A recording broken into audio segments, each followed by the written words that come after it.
back of her hand, hardened to leave red marks. Then, she turned to the children with a grin that was almost convincing. "All right, brats, pack it up. We're going home." We climbed out of the dungeon into morning sunlight.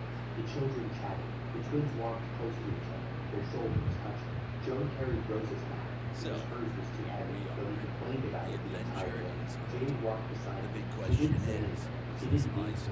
I reported the dungeon anomaly to the guild without mentioning Trooper himself.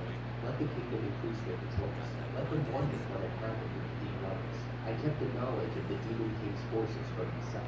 Another card in a hand I was building for a game whose rules I didn't yet fully understand. Back at the shop that evening, I stood behind the counter and took stock. Maria was reorganizing the display shelves with a system that was, I had to admit, better than mine. The twins were helping Joan carry delivery plates. Rosa was teaching the younger Orphan how to stitch a straight seam. Jade sat on the counter, swinging her legs, pretending to read a math notebook, while actually watching everyone with a proprietary attention. I would let you sleep yesterday off, but I have some troublesome motherfucker to attend to, and it can't wait.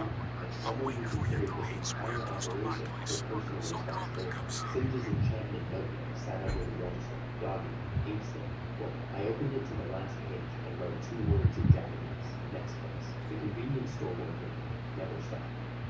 The shelves were stocked. The people were fed. The children were safe. The war was still out there, still bleeding, still waiting for me to decide what I owed and to whom. But tonight, the shop was warm, and the people in it were mine. That was enough. For now, that was enough. The next morning, I visited the Adventurers Guild for the first time in weeks. It was early. The lobby was empty, except for Shirley behind the counter, slouching with the specific boredom of someone who had been staring at an empty room since dawn. The moment she saw me, she snapped upright so fast I heard her spine crack. "Reset, it's been ages." "Good morning, Shirley-san. I hope you've been well." Bored out of my mind, honestly. Ever since you stopped bringing in those ridiculous herb hauls, the excitement around here dropped to zero. She leaned forward on the counter with both elbows. "So, what brings you to the guild this early?" I had rehearsed this conversation 3 different ways. In the end, the simplest version was best. "I have a proposition for you. How would you like to come work in my shop?" The words hung in the air. I watched her process them. The blink, the slight parting of her lips, the way her hand went slow on the countertop. Here was my reason. The shop manager problem had been eating me since 2021. They had each cited the same weakness: insufficient experience in strategic business judgment. Jade knew the products and the enchantment operations cold, but she lacked confidence in the broader picture. Maria had the social networks and the instincts, but she felt her grasp of the shop's technical side was too thick. Harry didn't solve it. They shared the same blind spot. What I needed was a third person who could fill it in. Someone who understood business operations from the institutional side. Someone who had spent years negotiating between vendors and clients, managing money, processing complex information under pressure. Someone exactly like a guild receptionist. Shirley had handled my ridiculous herb volumes back when I was an active adventurer. She had managed the paperwork, the quality checks, the client-side negotiations, all while running her normal reception duties in parallel. When I laid out the full picture, she told me, almost shyly, that she had an information processing skill. That explained a lot. The guild receptionist job was really, to be honest, she said, looking down at the empty counter. The guild has been boring since we left. She accepted my stuff. I had prepared arguments about career longevity and the limited future of reception, but none of that was necessary. She wanted the work itself. She wanted to feel useful. The plan was simple. Maria would handle the sales floor, customers, and the supplier network she had built. Shirley would handle planning, inventory strategy, and profit analysis. And Jade's calculator scale would serve as the final decision maker whenever the two disagreed. 3 people, 3 roles, sharing the weight that I had been carrying alone. Within 2 weeks, the system was running better than I had any right to expect. Shirley absorbed the shop's operations in a single day. By the second morning, she was making display suggestions that I had to admit were smarter than mine. By the end of the first week, she had restructured the pricing tiers on our lighting stoves to increase margins without losing customers. The 3 of them fell into a rhythm that was almost musical. Maria proposed, Shirley analyzed, Jade decided. It worked because of something I hadn't anticipated. Both Maria and Shirley understood skill-based competence. Maria was the widow of an A-ranked adventurer. She had watched her husband's parties run on trust in each other's abilities. Shirley had spent years evaluating adventurers' claims against their actual performance. Neither woman questioned Jade's authority, but the calculator produced a better answer than her instinct. They respected the I'm your skill main because and they only understood what contact. skill meant. Tell I me, told them, as anything gently as I against could, us, that I your would be business focusing to on you. the task Listen at to hand. me. You wouldn't From think now before on, I'm and your would ignore daddy, it. your Fine, boss, your she said. fucking We wife, better all show in your one face here person. sometimes. This is Need our dope? stronghold. You It would writing be some starting. dope? Don't you You dare got the forget cash that. for the I won't, cartel? I said. Take it. I'll come back to Shit see your you. pants? That's I not, need to that's know not what I before you meant, change you your idiot. underwear. She turned red and Straightforward. stomped off to rearrange the Let's door start use the basic. swing. My niece, Last name. 17 years The old, 3 running a packages magic waiting tool for you shop at the in big another drop world, off back of the pretending she wasn't supermarket. sad that her Grab uncle was them, leaving. go home, German leave your promised to laptop. attack and blow the shop There'll until be I return. clients writing I'll you be soon. waiting, she said, Make them and winked sales, in a way and I'll that get back carried to you more soon weight after. than I realized Questions? at the time. Maria was the one who pulled me aside afterward and explained, with the patience of a woman teaching a child to Yeah, shady choose cop. exactly what I Cut to had that. done. Recruiting a former Cartels in the personal field 21st century assessments are to now work at bigger, your private totally shop, safe. she said. In this world, Even if the that is the police do get equivalent it, of taking we a can lunch. destroy all I'm the sorry, data 3 women,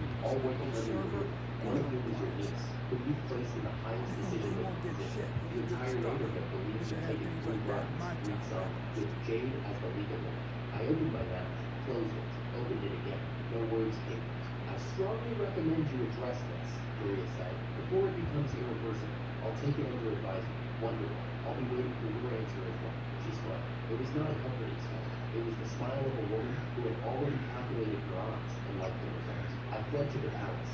Marceline had summoned me for the formal land transfer. The kingdom, in a bureaucratic sleight of hand, was granting me the title of honorary baron to justify giving me the Oh, you're a factory. smart girl. One You'll find generation it. older. No Anyway, real get political to power, work. but it gave Gotta legal go. cover for I'll the get to deal. you later. And, more importantly, it meant the kingdom was now officially on record as having rewarded the man it had expelled. The ceremony was simple. System gives you wonder. Dead drops. Nobody can resist it. Your kingdom was unconquerable. Two people in a room, Marceline and me. She signed the documents. I signed the documents. The quill scratched against parchment, and a kingdom that had thrown me away as worthless now needed my products badly enough to make me whole. Irony doesn't get much sharper. So, Marceline said afterward, leaning back in her chair with a look I had never seen on her face before. I hear you finally decided to settle down. My blood went cold.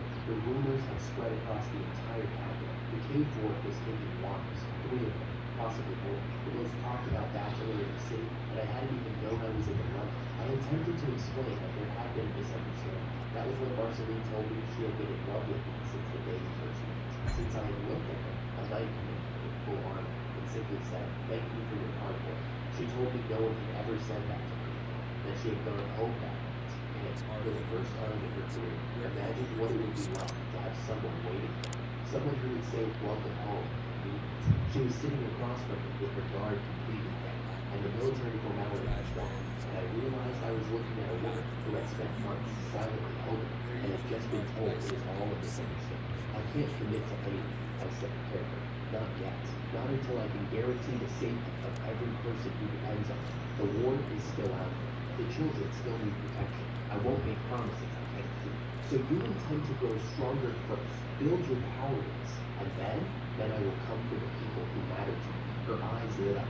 She had heard something in those words, but I wasn't sure I had intended to put them. But I couldn't take it back, because maybe I had meant it after all. She let me go with a smile that was equal parts warmth and warning. I walked the palace corridors afterward, trying to process how a man who had eaten cold rice balls alone at 4 in the morning for 15 years had accidentally become the most eligible bachelor in the kingdom. That was when I encountered Lily. She was a summoned hero, I barely remember.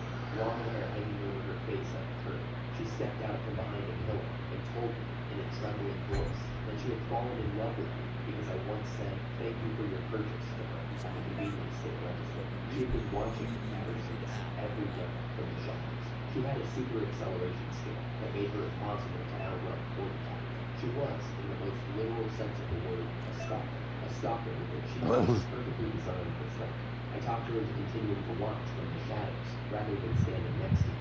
I framed it as a romantic challenge. The greater the distance, the purer the love. She bought it completely. I considered this a major strategic victory and chose not to think about the fact that an invisible woman with superhuman speed was watching me at all times. Then the real business of the day began. Kyle found me in the corridor, secure, glove in hand, ears pierced, the earnest face of a teenager who still believed the world rewarded honest effort. But something was different than the last time I had seen her. The easy confidence was gone. In its place was the guarded wariness of someone who had learned the hard way that not everyone around him was what they said. Need something, he said. Would you join us for dinner? The invitation was not casual. I could hear it in the way he measured each word. Over the meal, he explained. His ally, Yuki, the cleverest among the Summit heroes, had noticed the pattern first. Classmates were skipping mandatory combat training, not randomly, in clusters, and palace officials who had previously been helpful were becoming uncooperative in ways that were too obvious. Oh, and did I tell you? Backpacks have downsides as well. The more you carry, the slower you run. And big beefy bags may seem suspicious to the police. Okay, I told you. Now it's your problem. A troublemaker with piercings and gray hair who nobody knew. Then, overnight, he had friends. Palace officials did his bidding. People who had avoided him for years suddenly couldn't stop praising him. A boy nobody liked doesn't gain a dozen loyal followers overnight. Not unless something unnatural is happening. Kyle's group had formed in response. The hero, the sword sage Tajir, the sage Amor, the sage Yuki, and a handful of others. They held dinners together to maintain unity, shared information, watched each other's backs. But they were kids, teenagers playing political chess against an opponent who could literally rewrite the minds of anyone who looked at them. We need someone outside the palace, Kyle said, setting down his fork. Someone they can't reach, someone who has resources and isn't afraid to use them. He was looking directly at me. I understood that and why I had been invited, not for dinner, for recruitment. The hero of the kingdom, holder of the strongest cheat in the summit, was asking a 35-year-old convenience store worker for help, because the convenience store worker was the only person in this entire world who understood institutional corruption from the inside. I had spent 15 years watching hell workers manipulate shift schedules, customers gaslight cashiers, and district managers sacrifice their people for quarterly numbers. Drake's brainwashing was different in scale, not in kind. The mechanism was magic instead of social pressure, but the pattern was the same: isolate, control, exploit. I'll help, I said, but on my terms. Kyle nodded. He was smart enough not to ask what those terms were. Later, I visited Sage's research lab in the palace with Yuki. The boy had transformed himself into a woman using a custom spell he had invented called New Half Magic. That was a story I chose not to think about too carefully. What mattered was the strategic picture. Sage agreed to support the hero badges under my informal banner, though not before testing me with pointed questions about my true intentions. What are you really planning? Sage had said, pressing close, eyes sharp. A factory that produces enchanted weapons on an industrial scale, photosynthetic stones that generate unlimited magical energy. What does a convenience store worker want with that kind of power? Nothing special, I had said. A high-value technician and merchant is hardly a threat to the kingdom. Sage had studied me for a long moment, then smiled. Good answer. If you told me everything, I would have been disappointed. When the time comes, make me a better offer than the kingdom has. Well, I'll be waiting. I returned to my life outside the palace walls with 2 new assets, a noble title that gave legal legitimacy to my operations, and an alliance with the heroes faction that gave me arms inside the palace where I could marry them. Neither of those was on my mind when I stood at the edge of my new land the following morning. The clock sat outside the capital walls, near the river, flat, overgrown, dotted with the crumbling remains of abandoned structures. It looked like nothing. It looked like a place the world had discarded. Perfect. I knew exactly what to do with discarded things. I bit my phone, drew blood, and activated iron net. Metal poured from the wound, not the thin threads I had used for shelter in the dungeon, not the emergency plates I had formed in combat. This was deliberate, structural, architectural. Ideas materialized from my fingertips and drove themselves into the earth. Cross supports locked into place with a sound like a giant cracking its knuckles. Walls of steel frame erupted from the soil in rows, grids, in the precise rectangular layouts of a man who had spent half his life inside buildings designed for maximum operational efficiency. 3 days. That was how long the steel skeleton took. 3 days of bleeding, of vigilance, of laying metal bones across a plot of land that the kingdom had written up as wasteland. The convenience store workers saw the layouts immediately. Building 1 for high-frequency blades, Building 2 for photosynthetic stone production, Building 3 for the shop's standard merchandise, Building 4 for food products, Building 5 for raw material processing using the homunculus system, and even walls nails, pseudo-concrete, made by mixing the local sandstone with adhesive mucus. The mucus wasn't pretty. I had to generate it from my muscle, like a human fountain, filling barrel after barrel that I had shaped from iron blood. Jade, when she came to help with the soil collection, told me in no uncertain terms that watching me spit industrial-grade concrete was the most disgusting thing she had ever witnessed, including the Gulf battle. The walls took 2 weeks. Maria, and several shopping boys filtered it through to help haul soil. Joe ran deliveries between the factory site and the shop. Rosa sent encouraging letters tucked into the supply crates, each one decorated with a tiny embroidered flower. Building 5 was special. Sage helped me design a local system, a creature of artificial flesh and synthetic blood, built to do one thing: absorb iron golem material through its veins, then use iron blood to generate standardized metal plates endlessly, tirelessly, without my involvement. Well, I think it gives you the best shine and the best finish. Your kitchen has a lot of value. Is that the story? From my last thought. The technology was beyond what I could have built alone. Sage's enchantment knowledge made it possible. The result was a machine that ran on the same principle as a living body. Feed it metal, it bleeds blades. Each assembly line in the other buildings ran on a still plate system.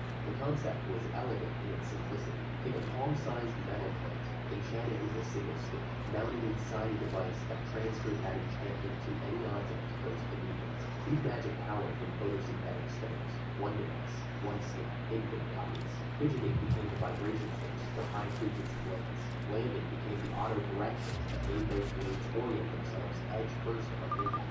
No matter how clumsily the wheel was swung, a weapon a farmer could use like a trained knight. I had shown the I heard the prototype to Mark authorities got Lee before pissed by leaving that the tire house. fire He had broken my situation, first and they're blade with sending a more single police on the casual attack streets. and told me Watch it out was for too fragile patrols for while the you run knights. around. She You was might be absolutely nosy. right.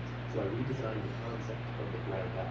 Disposable blades, thin steel plates, sharpened on 3 edges, mounted in a triple release handle. Carry 10 blades in a sheath on your head. When one snaps in combat, pull the trigger. The broken blade ejects. A fresh one locks in automatically. A weapon built for soldiers, not knights. Mass-produced, disposable, effective. The kind of thing a convenience store distribution center would design if someone told it to arm and build it. The day the first assembly line produced its first batch, I stood in building 1 and counted 47 complete high-frequency blade sets in a single shift, more than any blacksmith in the capital could forge in a month. A man who had been gathering herbs 3 months ago was now running an industrial weapons factory. Sometimes I wondered whether the goddess would laugh or scream if she could see what I had done with her mind. Fidgeting, landing, adhesive needles, So, iron blood. you're a Every nerd skill she stationer had now, thrown huh? away because nobody You can wanted arrange your it was lab now the that makes backbone and of a produce production whatever you system that would desire. change this world's Remember balance of chemistry power. classes back in Production school? scanned fast, No? too fast for anyone to Fuck ignore. it, The who cares, factory right? churned out You'll find high-frequency more blades, info in the lighting workstation. stones, preservation containers, enchanted protected grows. Each product passed through quality inspection, the same kind of checks I had run on convenience store merchandise for 15 years. Temperature, texture, function. Defective items were recycled, never sold. The standard never slipped. I hired part-time workers from the surrounding neighborhoods, women whose husbands were at the front, elderly who couldn't fight, but could run a quality check station with steady hands and careful arms. The same people the kingdom had forgotten. I paid them fairly. I gave them barrier stones and protected equipment, and I gave them something the kingdom never had: procedures, written instructions, step-by-step checklists posted at every station. You don't need talent to follow a procedure. You need attention and care. Convenience store had taught me that 15 years ago. Kyle's allied heroes started rotating through the factory as security guards. Young, selling warriors with cheatskates and nothing productive to do, standing watch over the most strategically important building in the kingdom. It was a good arrangement. They got safety outside the palace. I got guards motivated in their right mind to challenge. Meanwhile, the shop hummed along without me. Jake sent daily reports via Jones' delivery notes. Sales were up 11%. Customer complaints were down. The 3-person management system was holding, and more than holding, it was thriving. I read her reports at my desk in Building 1 in Chief. Her handwriting was terrible. Her numerical analysis was razor sharp. Calculator was growing. She was growing. The delinquent girl who couldn't read quest forms 6 months ago was now making inventory decisions that outperformed her own. One evening, Marceline visited the factory to conduct an official inspection for weaponry. She walked every production line, tested blade after blade, questioned workers about their procedures. When she was satisfied, she found me in my office. I need to discuss something with you, she said, closing the door behind her. If this is about the marriage rumors, not that, although we will discuss that eventually. She sat down across from me. True, you understand that she believes he proposed to her. Maria informed me, and Maria herself expects an answer, as does Jane, whether she would die before admitting it. She folded her arms. I'm not here to pressure you. I understand your position. You won't commit until you can protect everyone who depends on you. That's admirable. frustrated, but adamant. Then what are you here for? To tell you that the war is getting worse. The front lines are pushing closer every month. The kingdom needs what you're building for free then. If this factory's output doubles, it could shift the balance. She stood, walked to the door, paused with her hand on the frame. And so do I, she said quietly. Don't make us wait too long. She left. The factory hummed around her. Steel and magic, and the sweat of ordinary people doing extraordinary work on assembly lines, designed by a man who used to stock shelves at 2 in the morning. I sat alone in my office and thought about the war I had refused to fight. The products leaving my factory were already fighting for me. Every high-frequency blade a soldier carried into battle. Every protective row that turned a killing blow into a bruise. Every lighting strike that let a knight's assist stop the enemy before the enemy Ding spotted. dong, I had told motherfucker. Marceline I wouldn't leave Bedtime. Kingdom's Way.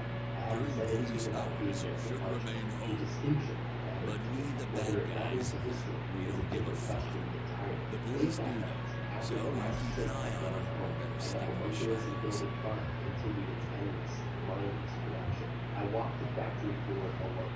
My footsteps echoed off the concrete walls I had built with my own spit. 5 buildings, dozens of production lines, hundreds of workers, thousands of products flowing outward into a world I knew. 3 months ago, I had stood behind a shop counter, surrounded by my growing family, and thought that was enough. It wasn't. It was never going to be. The shop was the seed. The factory was the tree. And the tree was still growing, still reaching, still demanding more sunlight than I knew how to provide. Somewhere in the palace, Drake was building an army of puppets with stolen minds. Somewhere beyond the border, the demon king's remaining generals were planning their next incursion. Somewhere in my shop, 3 women were running a business and waiting for a man who kept Gotta be making smart promises about he wasn't package sure he sizes. could keep. I locked the Smaller factory gate bags take behind me, more space checked the per barrier gram than stones the big along the ones. perimeter, began to Use walk larger back bricks toward the for cabinet wholesale in the dark, transport. alone, Smaller the way ones I for had the walked bigger home areas. from every night shift for 15 years. The war was coming to my doorstep, whether I wanted it or not. But tonight, the factory was built. The lines were running, the blades were sharp. The people who depended on me were one day safer than they had been yesterday. For a convenience store worker, that was the only metric that had ever mattered. Did today's shift make things better than yesterday's? Today, it did. Tomorrow would have to answer for itself. The factory was running. Assembly lines hummed behind those iron-gloved walls, pushing out enchanted weapons and tools at a rate that would have made any convenience store distribution center proud. Maria had taken the shop. Jade was growing into something I could not quite name yet. And somewhere in the palace, Kyle had told me things about the kingdom's insides that I wished I could unhear, but none of that mattered. The morning Jade asked me about chainsaws. We were sitting in the factory workshop, surrounded by prototype frames and half-finished steel plates, when she brought it up. The high-frequency blades were selling to the military, but the frontline reports had been consistent. The blades were too fragile. They snapped in heavy combat. Soldiers were losing weapons mid-fight, and some had accidentally cut allies because the vibrating edge could not be controlled in tight formations. So fix it, Jade said, like it was obvious. I intend to, but first, let me ask you something. What do you think is the greatest invention in human history? She stared at me. A phone? It's the gear. You didn't even listen to my answer. I pressed forward. The gear. A rotating disc with teeth. Simple in principle. Revolutionary in practice. Force multiplication. Rotational conversion. Mechanization. Every machine humanity ever built traced its lineage back to interlocking wheels. And this one had never developed. Because why would they? When magic could achieve effects directly, there was no incentive to think mechanically. Nobody needed gears when enchantment existed. But I came from a world without magic. My brain defaulted to machines. Vibration and gears, I said. Those 2 things together can replicate almost any mechanical device for note. And I already have a vibration source. Jade's eyes narrowed. Fidgeting skill. Exactly. Use fidgeting as the engine. Run it through a gear mechanism. And instead of a vibrating blade that shatters on impact, you get a chainsaw. A rotating chain of teeth, each one reinforced, each one replaceable. If it hits the anti-blade jumpsuit, the fibers catch the chain and stop it. No friendly fire, no snapping mid-combat. You could have just said that from the start, Jade said, and punched my shoulder. I thanked her for the feedback. She called me creepy. It had been a while since she had used them. Over the next 2 weeks, I built the first prototypes. Iron blood shaped the gear teeth with the precision this world's blacksmiths could not match. I could visualize the tolerances and produce them directly from my body's metal reserves. The gears meshed, the chains rotated, the fidgeting-powered engine roared to life with a sound like an angry boulder trapped in metal box. The first chainsaw cut through a board-top-and-reinforced test block like it was butter. Jade watched the demonstration with her arms crossed, trying very hard not to look impressed. She failed. This changes everything, doesn't it? She said. Not a question. It did. Gears meant chainsaws. Chainsaws meant engines. Engines meant vehicles. Vehicles meant a transportation method. Each invention cascaded from this one foundational technology, and this world had never even considered the possibility, because magic had made mechanical thinking obsolete. A convenience store worker from a world without magic had just introduced the Industrial Revolution to a civilization that ran on specs. The irony was not lost on them, but the irony was also the point. This world had spent millennia developing magic as its universal tool. They had enchantments that could heat rooms, purify water, and cut stone. Why would anyone invent a gear when a spell could be forgotten? Because spells require casters. Gears do not. A spell dies when the mage dies. A gear keeps turning until the metal works. And if you power that gear with fidgeting steel plates that never stops vibrating, you have a machine that runs without human intervention forever. That was the real revolution. Not the chainsaw itself, the principle behind it. Machines that outlast the people who build them. Infrastructure that does not depend on any single person being alive. I had spent my whole career at the convenience store watching systems that worked because the process was bigger than any individual. The shift changed. The shelves got restocked. The register opened at 6. It did not matter who was standing behind the counter. The system ran. Now I was building that in a world that could never imagine was possible. The factory shifted into production mode within days. New assembly lines for chainsaw-type weapons, improved jumpsuit format, anti-labor, and the gear mechanisms that powered all of it. I designed each line with the same principles I had learned from stocking shelves at 3 in the morning. Standardize the product, systematize the process, train workers to follow procedures, quality check everything before it leaves the building. The military placed orders before the prototypes were even finalized, but I could not stay in the workshop forever. Marceline had arranged a tour of the frontier territories, ostensibly for business expansion and political network.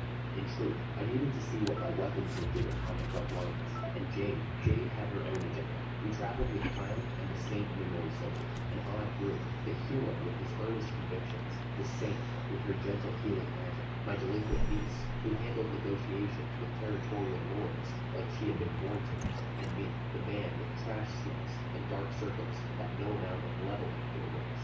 The journey took us through several territories.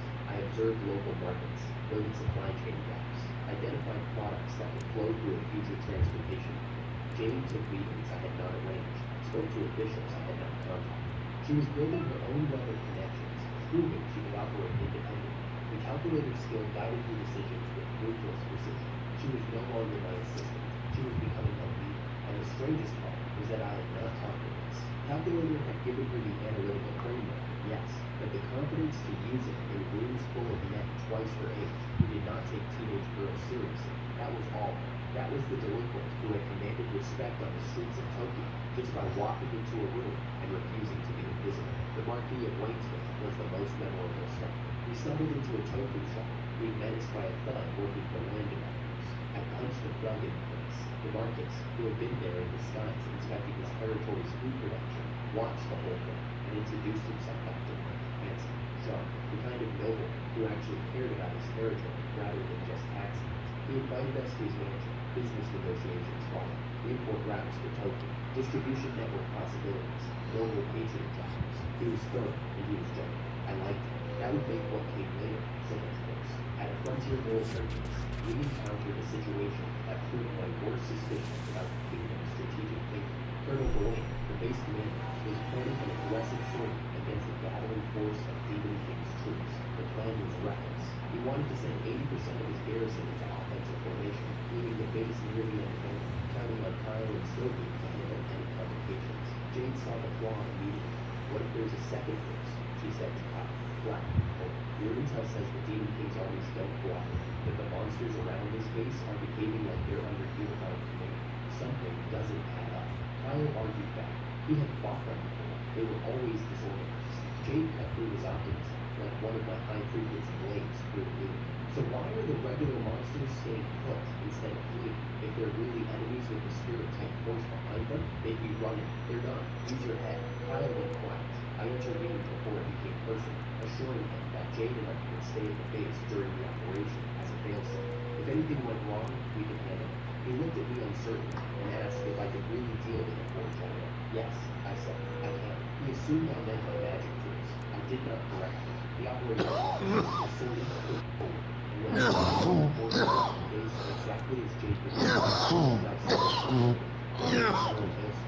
elder wraith commanding undead and spirit-type forces hit the base with everything it had. A lesser force would have crumbled, but I had been waiting for a moment like this for months, not out of bloodlust, out of necessity. I had skills I had never properly tested, because no enemy had survived long enough to serve as a measuring stick. Alistair was SSS in both strength and magic. Perfect. I activated Calamity at 30% power. It was enough. The four generals' massive spectral body buckled like a puppet with its strings cut. Not dead, not yet. Just helpless enough to be useful. Since you're still conscious, I told him, let me run some tests.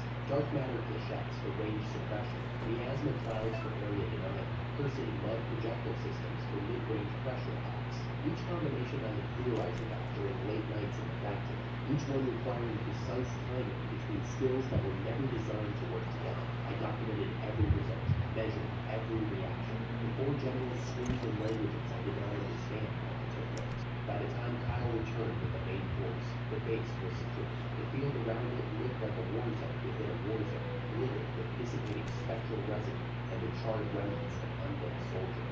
He stared at the aftermath with an expression I could not quite read.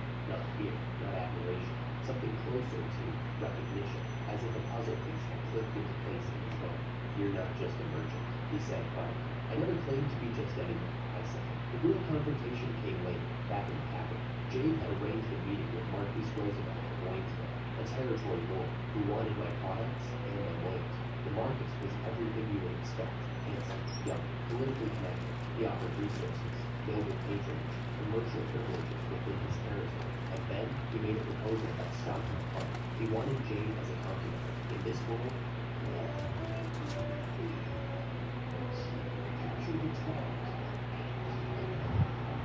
that was not the insult it would be in mine. It was, by their standards, an honor. A commoner girl raised to noble status through marriage to a marquis, political security, financial comfort, a life of safety that I, with my punchy posture and dark circles, and tendency to fight demons alone 3 in the morning, could never belong to me. I refused before he finished speaking, not because I had calculated the political implications, not because I had weighed the pros and cons. I refused because something inside me, something older and more honest than strategy, said, no, she is my niece, I said. I will not use her for my business.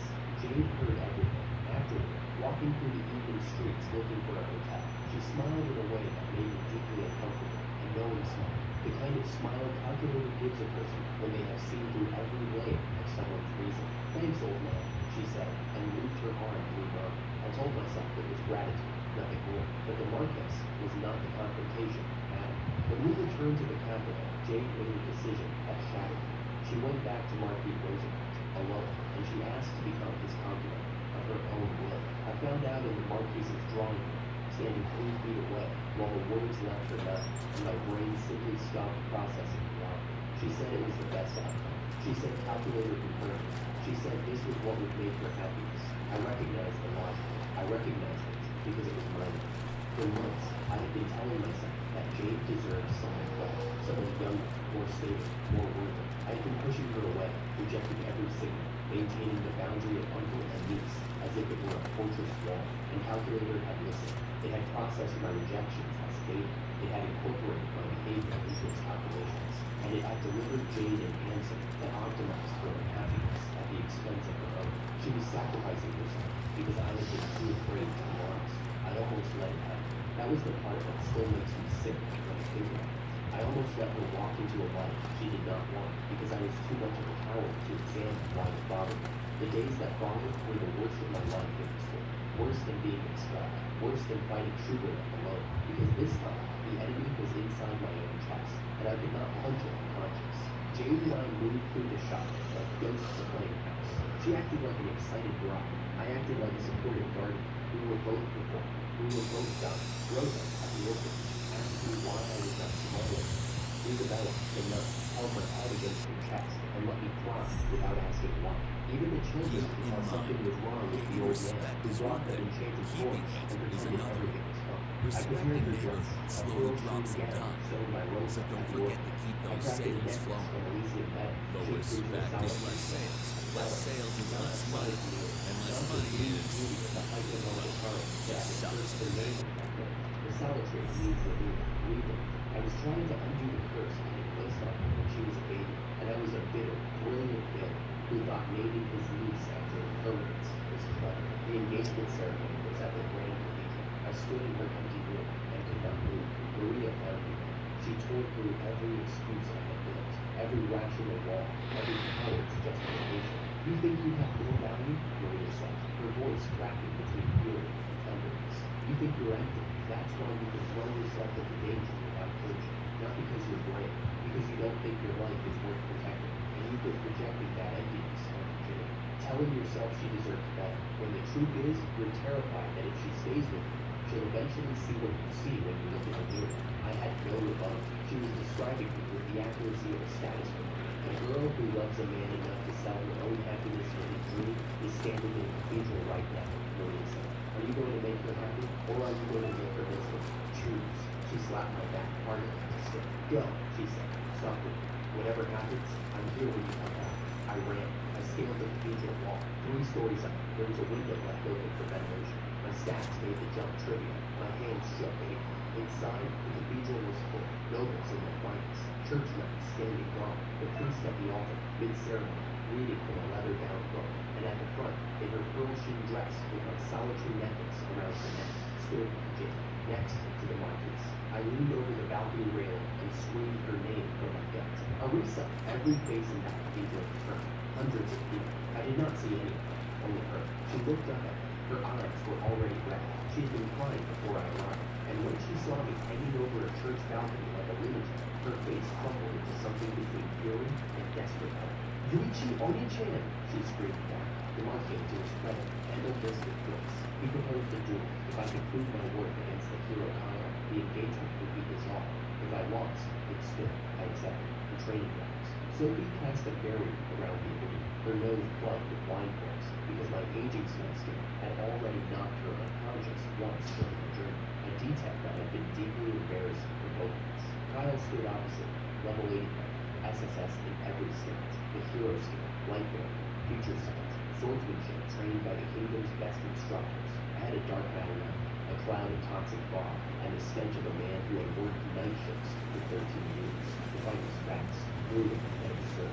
I opened with glamour, pushing his stats down. He resisted most of it. His hero skill contained more resistances than I could ever, but the debuff stuck just enough to slow him by a fraction. Dark matter flashes fired from concealed tubes inside the miasma cloud. He dodged them all, future sight. He could see attacks coming before they arrived, but he could only see threats, and a bad smell is not a threat. I closed distance. He caught my knife hand and threw me, but my hand was coated in miasma and cursed blood. His palm blistered from contact. He winced. Good. Now I understood the limits of his precognition. He saw the visible attack, not the invisible poison underneath. I attacked again. Dark matter flashettes and saturation patterns, forcing him to anchor his sword and project a light barrier. His defense was perfect, but it pinned him in place. I detonated my biggest self-destruct yet, point blank. The explosion consumed us both. When the dust cleared, his sword was at my throat. My win, he said, but I was smiling, because while his sword was at my neck, my other hand had pressed against his chest, and from that hand, I activated a skill no precognition could predict, aging sight, full power. The stench hit him like a physical wall, not poison, not a curse, not anything his hero resistances could block, just the overwhelming odor of a middle-aged man who had spent his best years under fluorescent lights. His eyes watered, his grip on the sword loosened for one heartbeat, and in that heartbeat, I pressed my dark matter knife against his ribs. Mutual kill, I said, at minimum. The marquis called. My objection was sustained.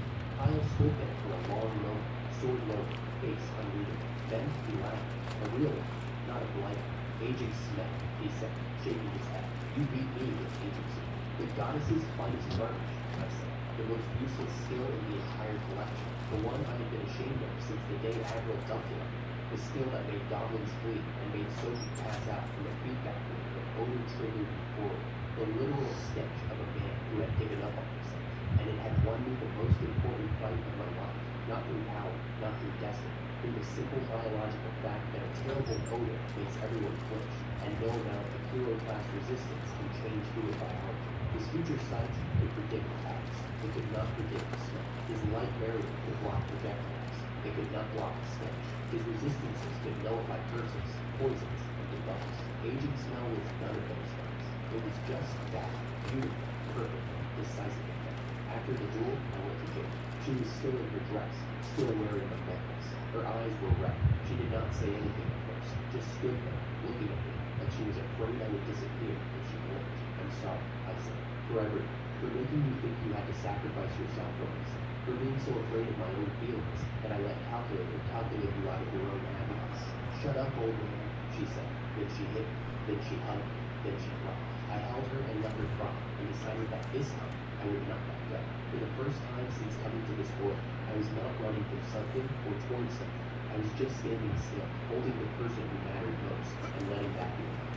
Jade pulled back the lantern, wiped her face with the palm of her hand, smearing whatever was left of her makeup, sniffed hard, looked up at me with red eyes. Pressure that could break a man in half. You're an idiot, old man, she said. No, don't do this to me again. Now that's an interesting place. The two cowards that ride. Walked out of that Crowd meeting, of native and I black could people. worship is There ain't no sun. But there sure is a lot of magic going on.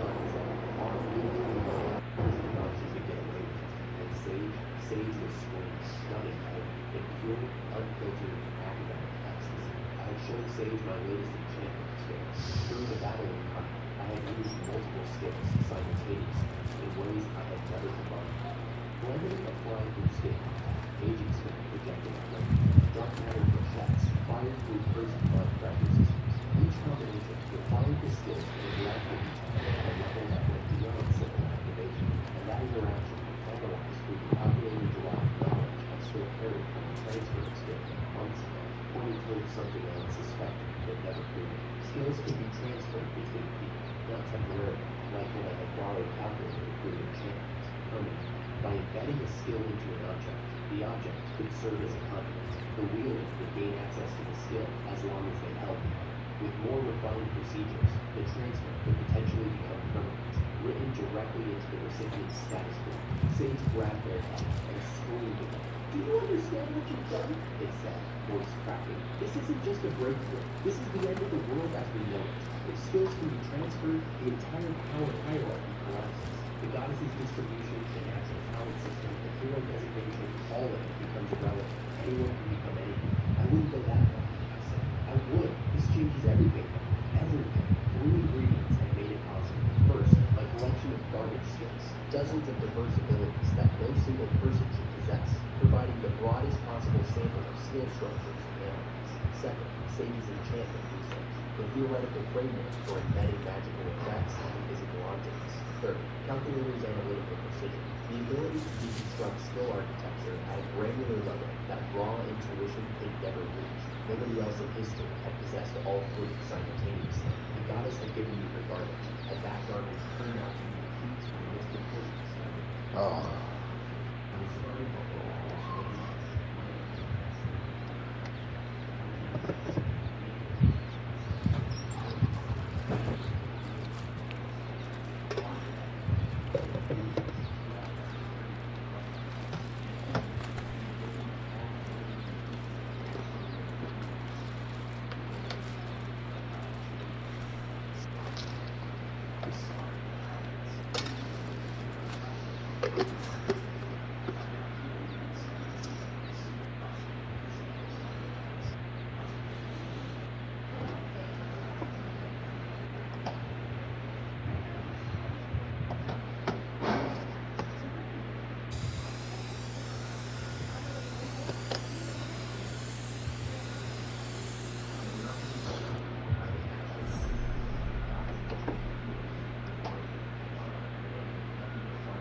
Using weapons for a war, and once refused to join. It sat on my shoulders like a physical wall. I was staring at the garden flowers without seeing them when a voice spoke from directly in front of me. My beloved Lord, are you alright? I blinked, standing there, materializing from the trusted with a concealment skill was the girl I recognized from the summoning ceremony. Me, one of the heroes, and Apparently, the person who had been watching me from the shadows since the day we arrived is here. You promised not to appear before me, I said. I know, and I'm sorry. It's just my beloved has been looking so sad lately, and I couldn't. I was worried, and she trailed off into a jumble of stammering and blushing and theatrical hand gestures. She knew about Jake. She knew about the engagement, and he knew the resolutions. She knew everything because she had been watching from whatever shadow was closest.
Look away from the man she had apparently decided was her entire world. Why? I asked. A simple question. Because you were different, she said, suddenly calm. When the goddess forgot, when everyone else panicked or boasted or schemed, you just stood there and said thank you. And I thought, anyone who can be that kind in that moment must be someone worth following anyway. It was absurd. It was stalker logic. It was also, somehow, the most sincere compliment I had received in this world. You should find someone more worthy of that devotion, I said. Impossible, she said cheerfully. There's no one more worthy. I've checked. I did not have a response to that. So I just stood there in the garden with a girl who thought I was worth stalking. And for the first time in weeks, I almost laughed. Thank you, Luna, I said. For noticing. Always, she said. Always, my beloved man. She vanished back into concealment before I could respond. And the heaviness in my chest had eased, just slightly, just enough. The man with garbage skins had invented gears, defeated the hero, discovered skill transfer, and accidentally acquired stalker. It was, by any reasonable measure, a productive month. It was, by any reasonable measure, a productive month.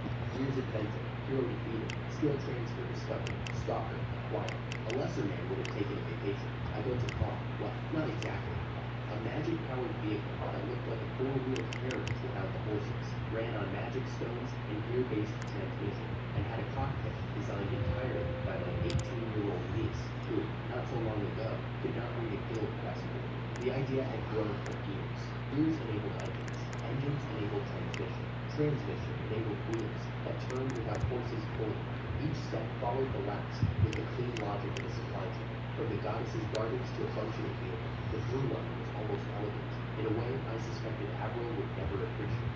But the vehicle itself was not what stopped me cold. It was the cockpit. Jade had designed it, not assisted, not contributed, designed it. The whole thing from scratch, with Shirley and Maria supporting the project while I was buried in magic circuit research. Maria was the one who told me.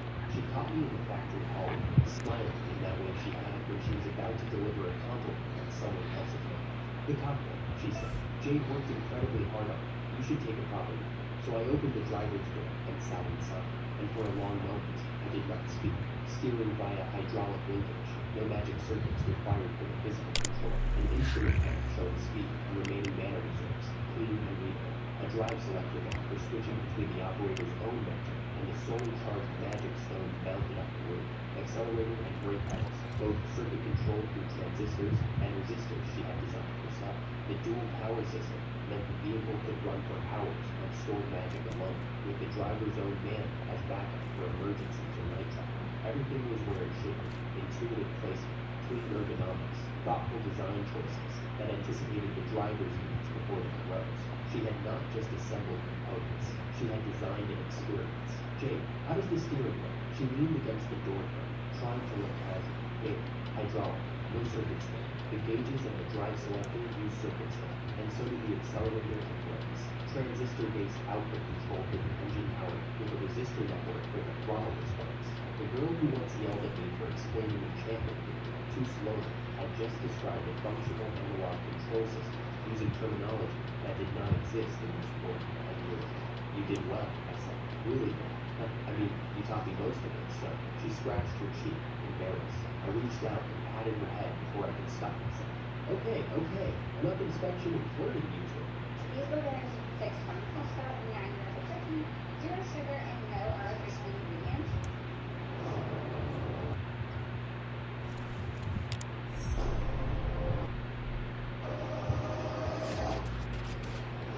Shirley clapped her hands with exaggerated energy. When are we commercializing this? The answer was soon. It first came to promotional tool. Shirley's plan, though she framed it as a marketing strategy. The truth was simple. Jade had monopolized my attention during the frontier trip, and Shirley wanted return. She proposed visiting nearby cities with the vehicle, demonstrating it to potential buyers. And, oh, by the way, each trip would take about 2 weeks, and she would need my personal involvement as the company representative. Maria saw through this immediately and found it hilarious. Jade found it predictable, but did not object. I found it touching, in the way that realizing people wanted my company still surprised me after 35 years of being a visitor. We took turns. Shirley first, then Maria, then Jade. 2 weeks each. Different cities, different routes. The same jaws dropped when the carriage moved without horses. By the time the third tour ended, orders had flooded in faster than the factory could produce. The magic vehicle was not just a thought, it was a statement. No one else in this world had motorized transport. My factory could now move goods between territories at speeds that made horse-drawn logistics impossible. The military applications were obvious, the civilian ones were revolutionary, and the political implications, I chose not to think about those yet. Jade had built the heart of it. The delinquent who could not read quest boards had become an engineer. I was not sure when the shift had completed, but sitting in that cockpit, surrounded by her work, I felt something I had not felt in a very long time. Not the defensive kind I wore like armor, the genuine article, the kind that bothered me, except I was her uncle, and also her husband, and the world's terminology was not quite caught up in this yet. Between the vehicle's development and its commercial launch, the harder conversation came, not from Jade directly, from the silence between us, the thing I had been hiding since I first used calculator to enchant it. I told her on a quiet evening, just the two of us, the soul link enchantment, a magic circle inscribed on both our bodies that would permanently share our skills, our thoughts, our senses. Calculator would become mine to wield freely, without the time limits or the mana costs of temporary enchantment. My garbage skills would become hers. Our minds would sink through the connection, thoughts flowing between us like water through connected vessels. The cost was simple. Our souls would be bound at the root. If one of us died, the other fell too. I learned everything. The theoretical basics, the practical benefits, the experiments I had already done to verify the concept. I told her why I had kept it secret. My voice was steady. My hands were not. So, you've been hiding this, she said, because you're afraid of getting me killed. Yes, and without it, you can't reach your full potential. That's also yes, which means you're weaker than you need to be, which means you're more likely to die in the fights that keep finding us, which means I lose you. I opened my mouth, closed it. So let me get this straight, Jade said, and her voice had that edge again when she was about to dismantle my logic the way I dismantled enchantment theory. You won't link our souls because you're scared I'll die if you die, but without the link, you're more vulnerable, which makes it more likely you'll die. And if you die first, I'm supposed to just keep going, alone, in this world? Is that your idea of protecting me? When she put it that way, my position sounded less like caution and more like cowardice. We agreed to talk things through, she said, her voice shaking me, not with weakness, with the effort of restraining a much louder version of the speech. We agreed no more unilateral decisions, no more deciding my future for me. And here you are, doing it again, without asking what I actually want. This is exactly the same as before. Exactly the same as when you pushed me toward Roosevelt. You're still choosing my safety over my happiness, without asking me which one I prefer. That hit like a physical blow, because she was right.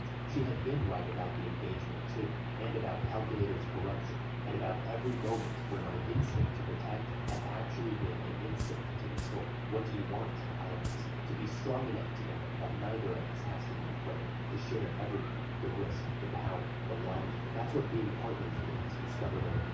If you can't even trust me with that, then what was the point of doing this? She was crying. Not the fragile kind, the angry kind. The kind that said she had been carrying this argument inside her for weeks, waiting for me to finally tell the truth so she could tear it apart. All right, I said, let's do it. The magic circles were inscribed on our stomachs, mirror images, drawn with a precision brush, while Jake squirmed and told me to hurry up because the bristles tickled. I drew mine using a mirror, which was considerably less romantic but more practical. When I activated them, light gleamed from the ink and sank through our skin, past muscle, past bone, into something that had no physical location at all, into the soul. And then I felt it, not her body, not her voice, but the warmth of her thoughts, the stubborn shape of her emotions, the quiet, ferocious love that had survived every stupid thing I had done to push her away. It flooded through the link like sunlight through a window that had been shuttered for years, and for 2 or 3 seconds I could not tell where I ended and she began. It was overwhelming. The emotional feedback amplified itself. My love for her made her happy, and her happiness made me happy, and the loop threaded to spiral until neither of us could function. We had to cut the connection after 3 seconds, both of us gasping like we had surfaced from deep water. That was intense, Jade breathed, pressing her hand over her heart. When we practiced, I managed. We learned to control it. Short bursts at first, a few seconds of shared consciousness before the emotional feedback overwhelmed us. The next really big deal, it's a big ride. Find out Thursday night.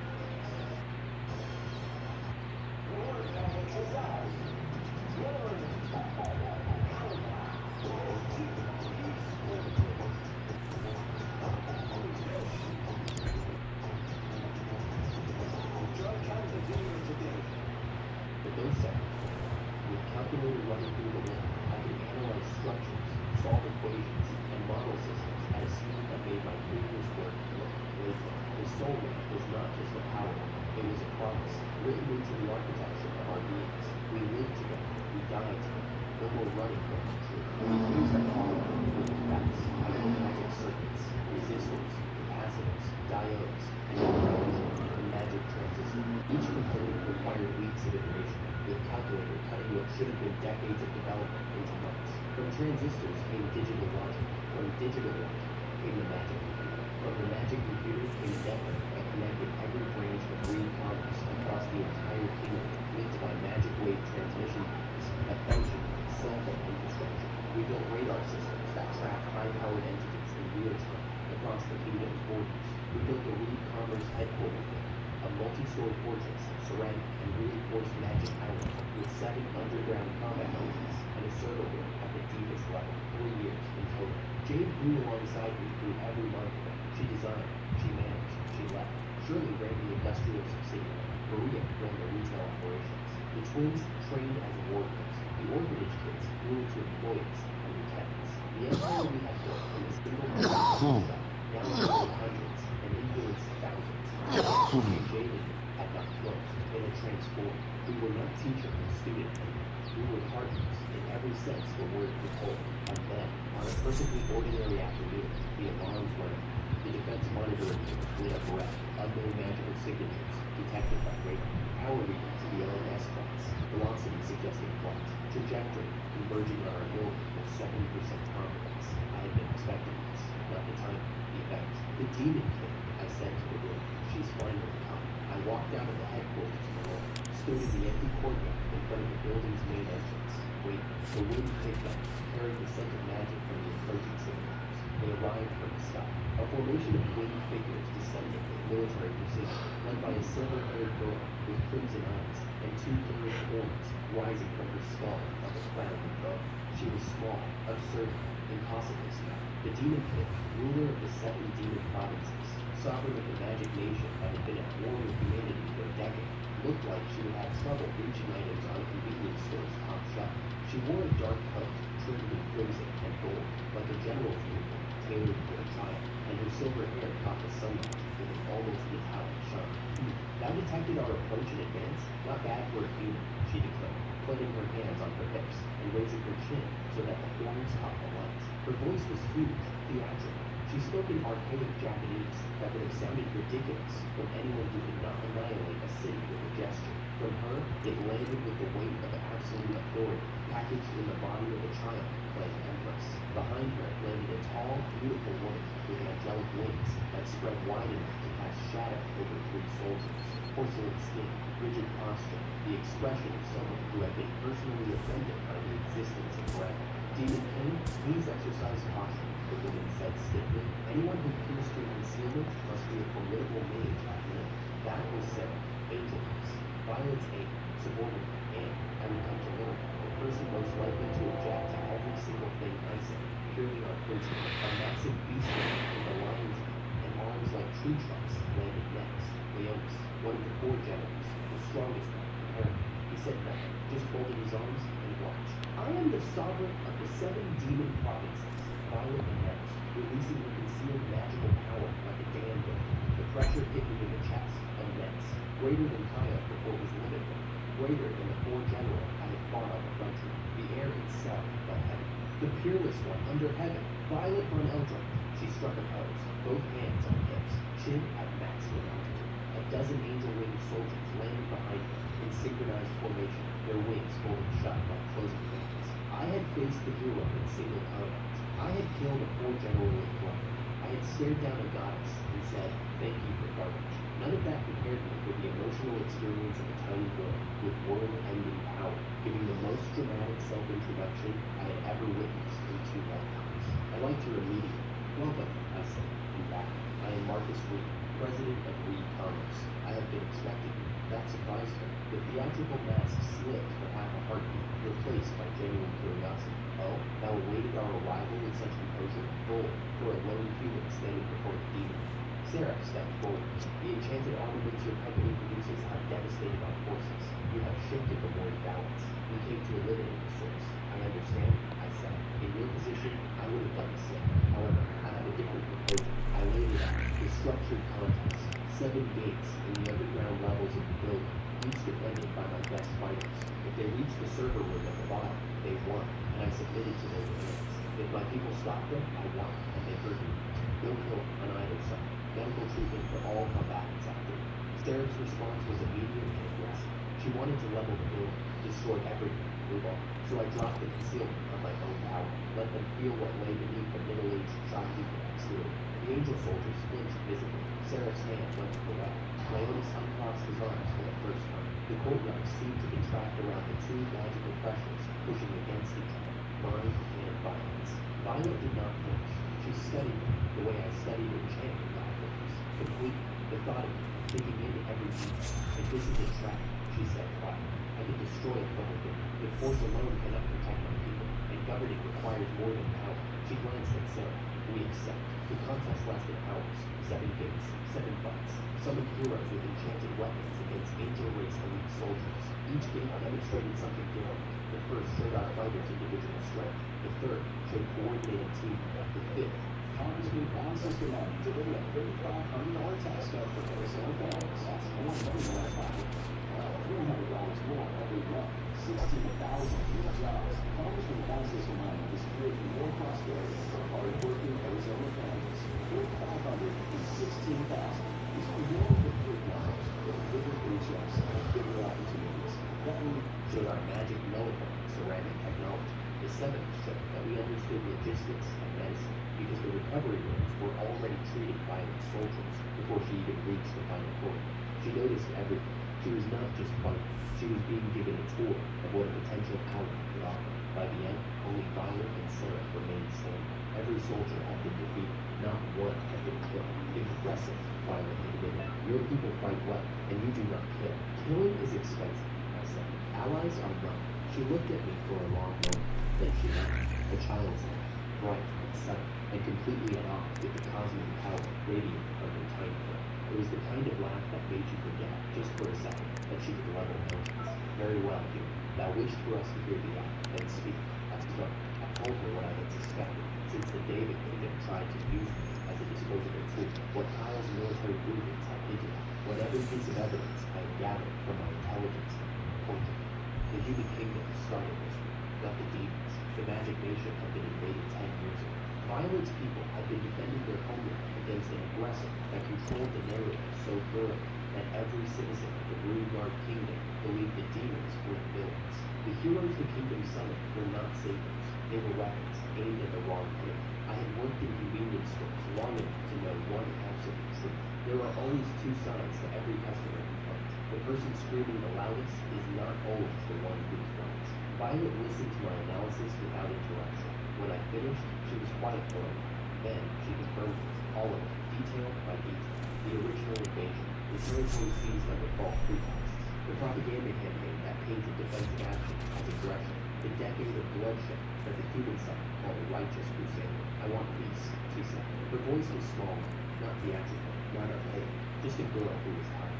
My people are exhausted. The provinces are struggling. Every year, more die on both sides for a war that should never have started. But I will not surrender our sovereignty. I will not allow my people to be subjugated. Then let's end it differently, I said. Not through victory or surrender, through making peace more profitable than war for everyone. Economics, the same logic that had built my company from a single shop into the kingdom's largest enterprise. Not setup, not morality. Incentive structures that made cooperation a rational choice. That was the language she needed to hear. I could see it in her eyes, the calculation running behind her printed phrases. The moment she realized I was not an idealist, and that was exactly why this might work. But before any alliance could form, there was one more thing to settle. I must know thy strength, Violet said, rising from her seat. The theatrical voice was back, but underneath it, something serious ran like a deep current.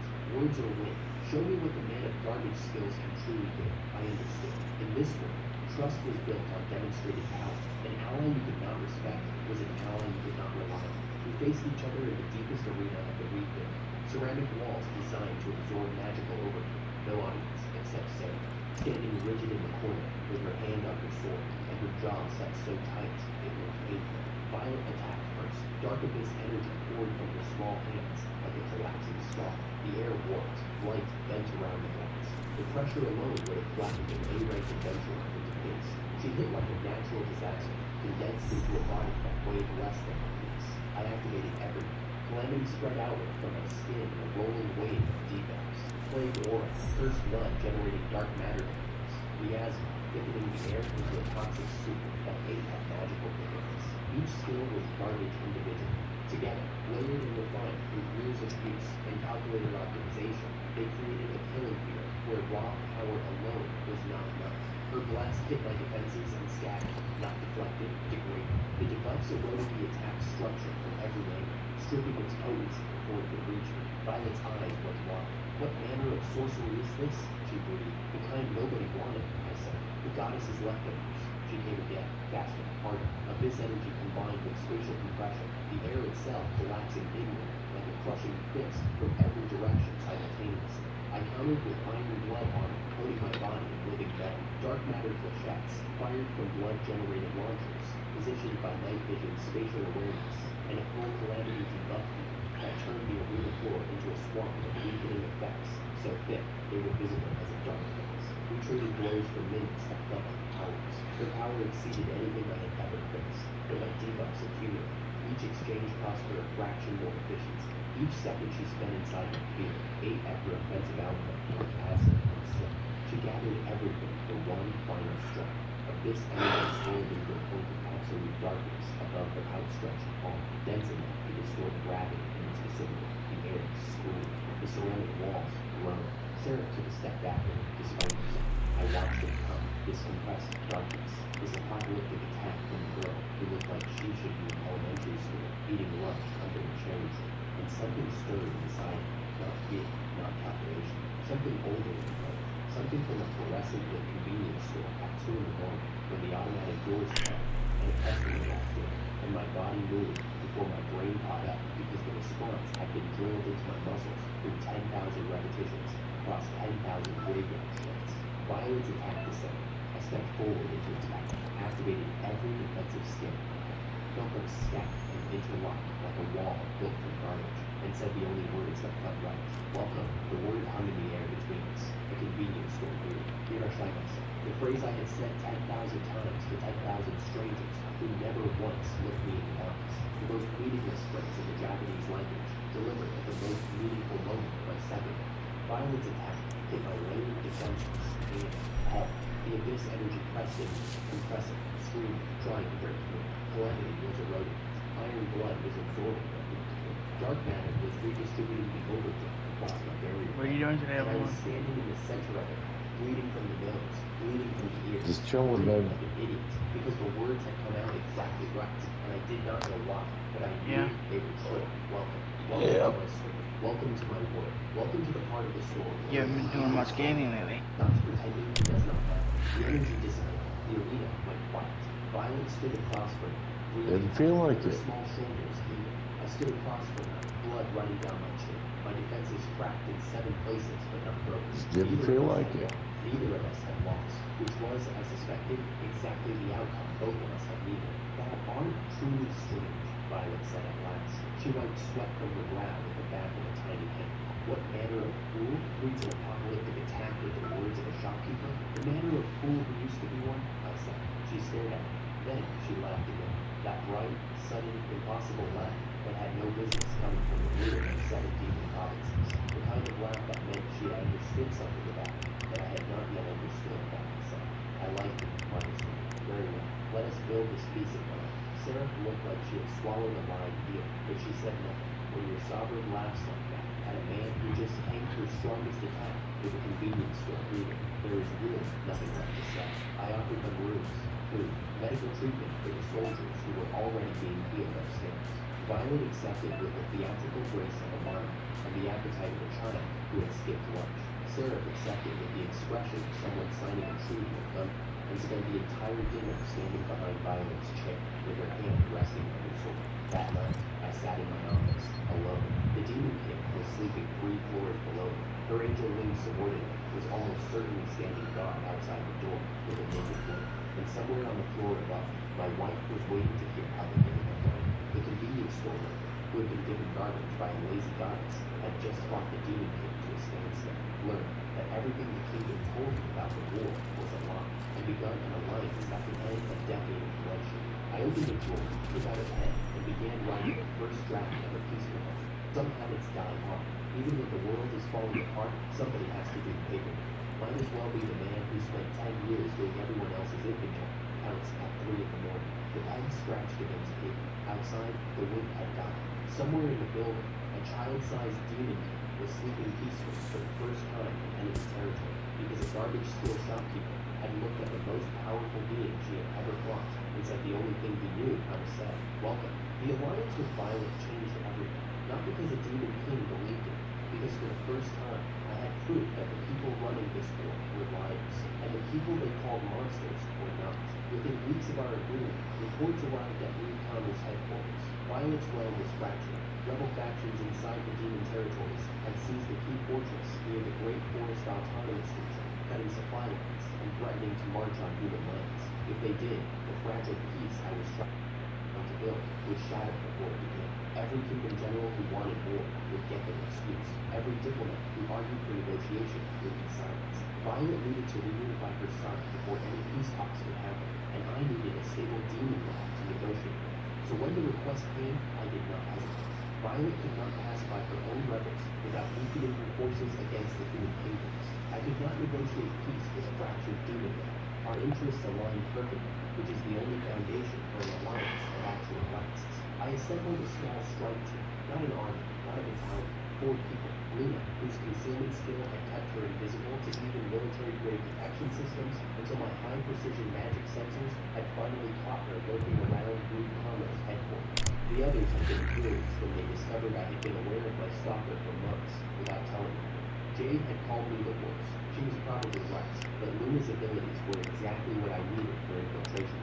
Tiana, whom the adventurer circles had begun calling the Ice Princess. Tia, her twin brother, known as the Wind Emperor, Maria's half-elf children, the ones I had trained in the multi-dungeon when they were still small enough to hide behind their mother's skirt. They were not small enough. They fought as one creature with 2 bodies, finishing each other's sentences, covering each other's blind spots. Their intelligent swords hummed with enchantments I had spent weeks perfecting. 4 of us would infiltrate the rebel fortress, while Violet led a diversionary force from the front. We traveled through the great forest in our armored vehicles, passing through the territory of the Bong tribe. A goblin clan I had befriended on our way to the Demon King's castle. Goba, their chief, waved us through with a grin that showed every tooth. Strong ones recognize strong ones, he had said, He was right. By nightfall, we reached the Demon King's fortress. Violet herself came out to greet us at the gate. She did not waste time with pleasantries. The rebels had accelerated their timing, she explained. 2 days, maybe less, before they launched their offensive. We could not wait for the main force to arrive. Someone needed to sabotage the fortress from inside, destroy their supplies, wreck their war machines, and buy time. Airways crazy to cocktail and data at protein boosted, best armed, with a myriad of stuff you guys. Again, let me ask a tough question. What's in your mouth? What? Can you do it? She asked. I looked at my team. Luna nodded, quiet and certain. The twins exchanged a glance and said nothing. They did not need to. We can do it, I said. The plan was straightforward. Violet would lead her soldiers in a frontal display of force, not an attack, a statement. She launched a darkness spell into the sky that blotted out the sun itself. The rebels scrambled to their walls, piling defenses toward the one direction that terrified them most, which left the opposite side almost empty. We moved in stealth modes, devices I had developed that bent ambient light around the wearer, not perfect invisibility, more like a smear in the air, a shimmer that could be missed if we were not looking for it. At the speeds we traveled, no one was looking. Tiana and Tia went over the wall first, vertical stone, 2 stories high. They ran up it like it was a staircase. The guards on top never got a chance to raise the alarm. Tiana's eyes froze like where they stood. Tia's ear cut the signal points from their posts. Clear, silent, precise. Then they went loud. The twins tore through the fortress interior, a controlled storm of ice and wind. Their job was chaos. Draw defenders in, away from the supply rooms and armories. They were not trying to. They were trying to be the most dangerous distraction in the room. And in their way, Luna and I slipped through coordinated through short-range magic communication devices. Another one of my inventions, like radios, but powered by enchanted crystals instead of electronics. Violet's voice came through in slightly hoarse, confirming the diversion was holding. The main gate is yours, she said. It was a buzz. What I buzzed, I thought of the convenience store, of inventory management, of knowing exactly which shelf needed restocking before the morning rush. Sabotage was not so easy. Walk the aisles, identify what matters, remove it.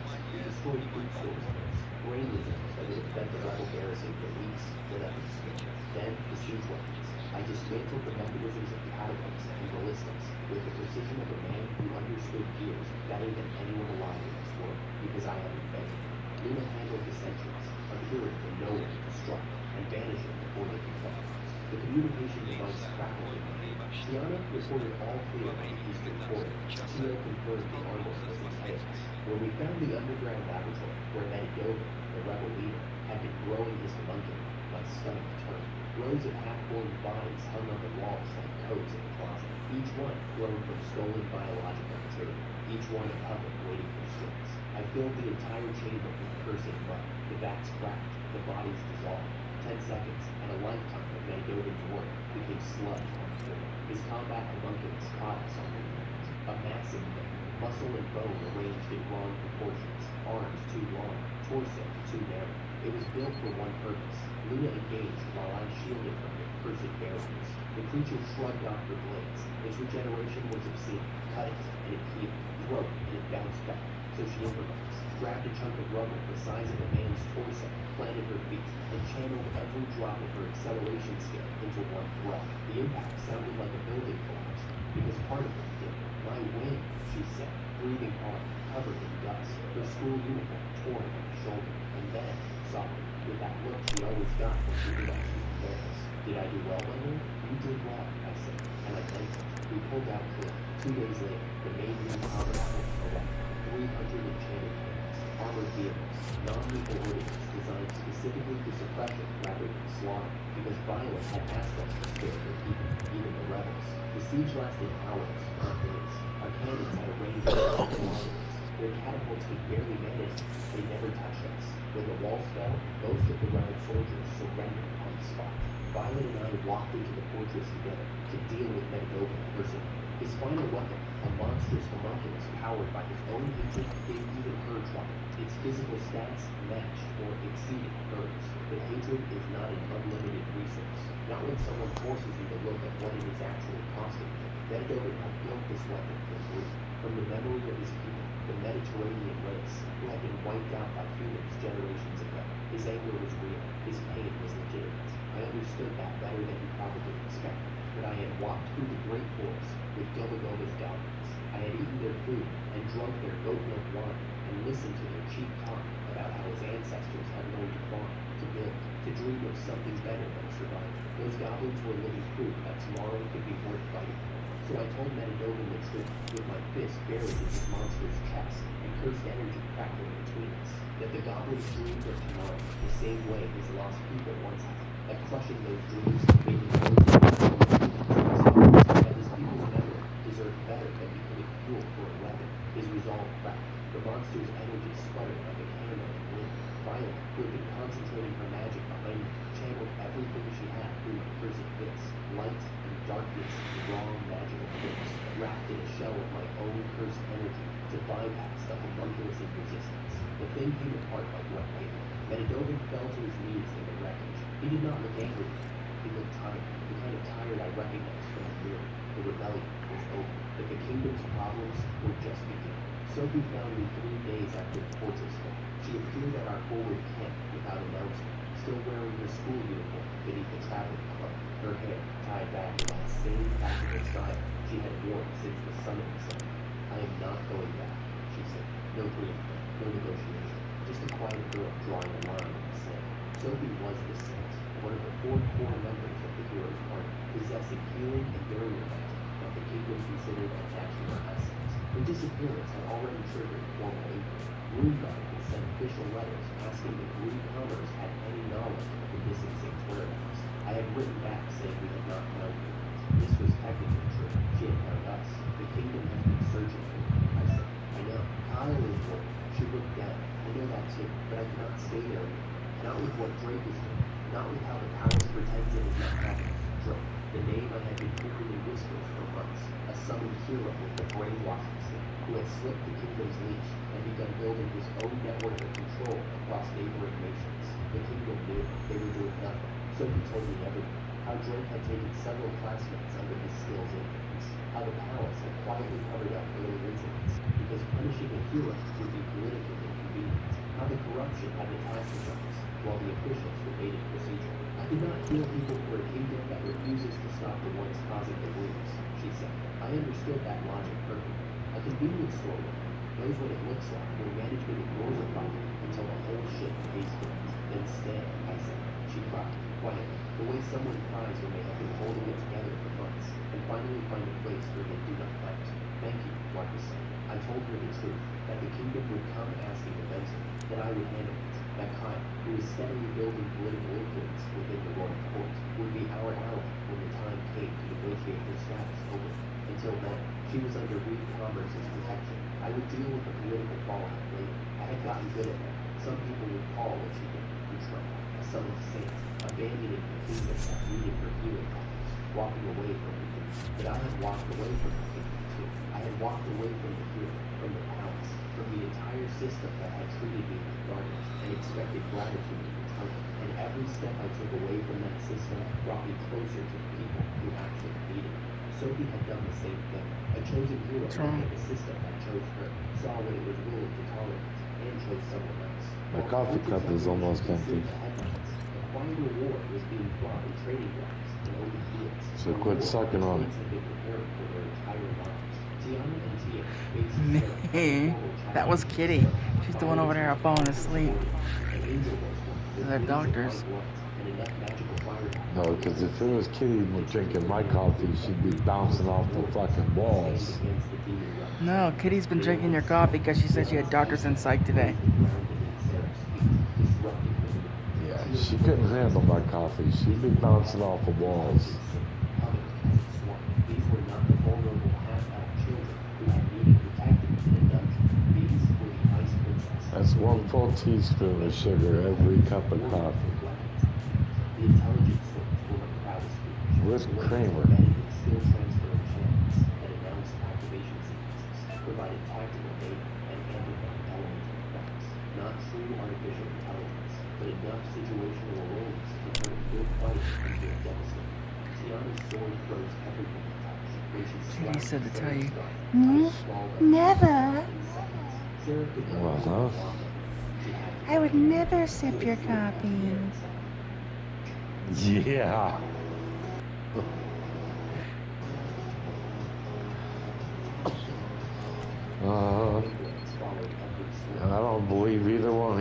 I think you both conspired and did it together. Cuts across her entire body just from being enraged. For a moment, it looked like they might actually win.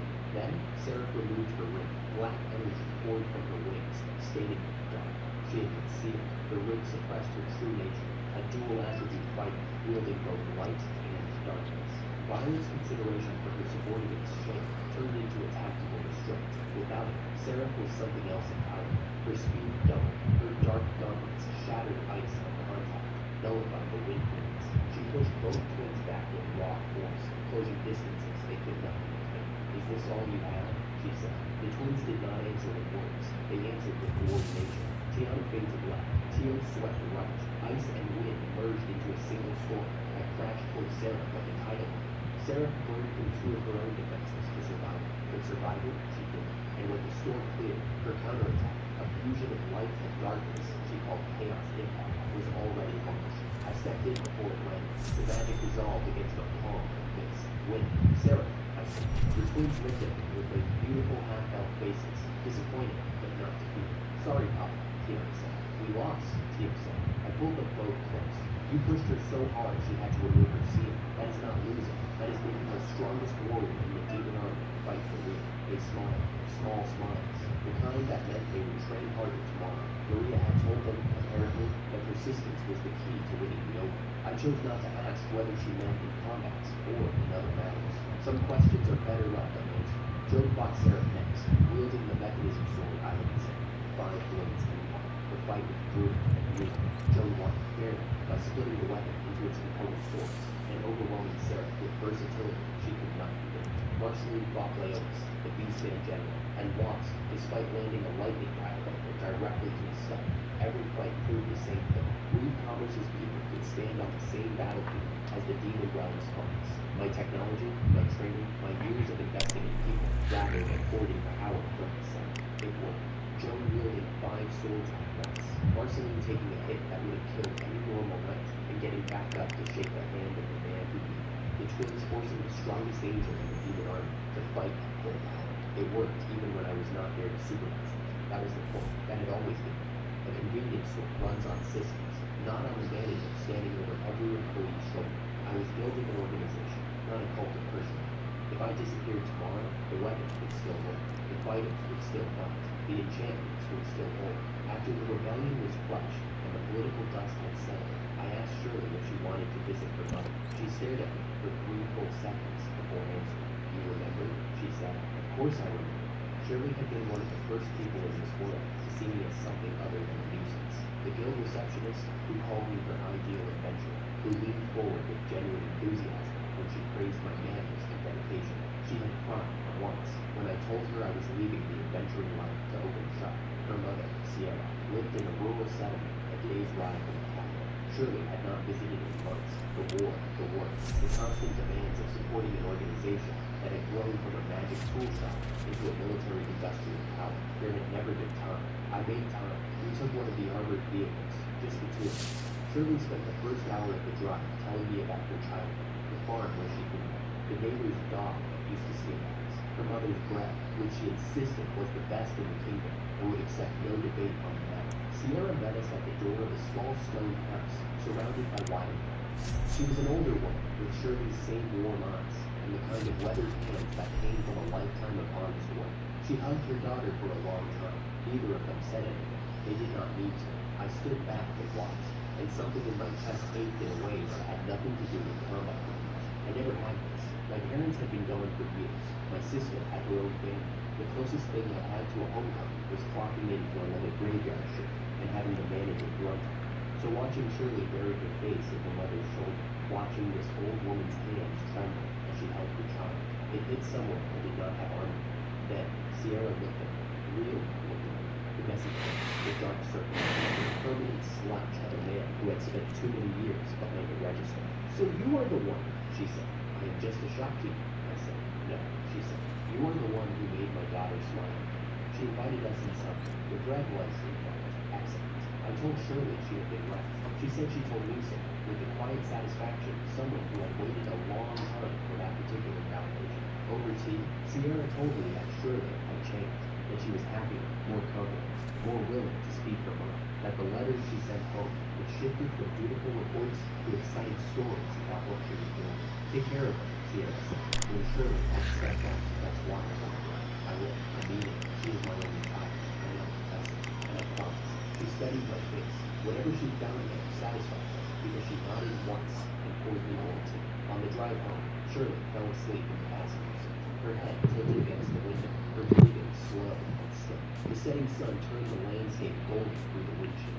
I thought about what I was fighting for. He says we're all on the floor laughing at you. Not the grand chessboard kingdom of demon wars. I don't conspire. I work alone. The quiet happiness of people. Yeah, okay. A mother's blessing, a daughter's peaceful sleep. The rebellion was over. Sophie had brought me everything I needed to know about Drake's promise. The twins had proven themselves as warriors. My technology was reshaping the battlefield. But right there, driving through the fading light, with Shirley asleep beside me, none of that mattered as much as the simple promise as it made to an old woman in a stone house. Take care of her. I would. I would take care of all of them. That was the job. That had always been the job. The war with the demon realm was over. Drake's was just beginning. Within days of returning from Sierra's settlement, reports flooded into Reed Palmer's headquarters from every direction.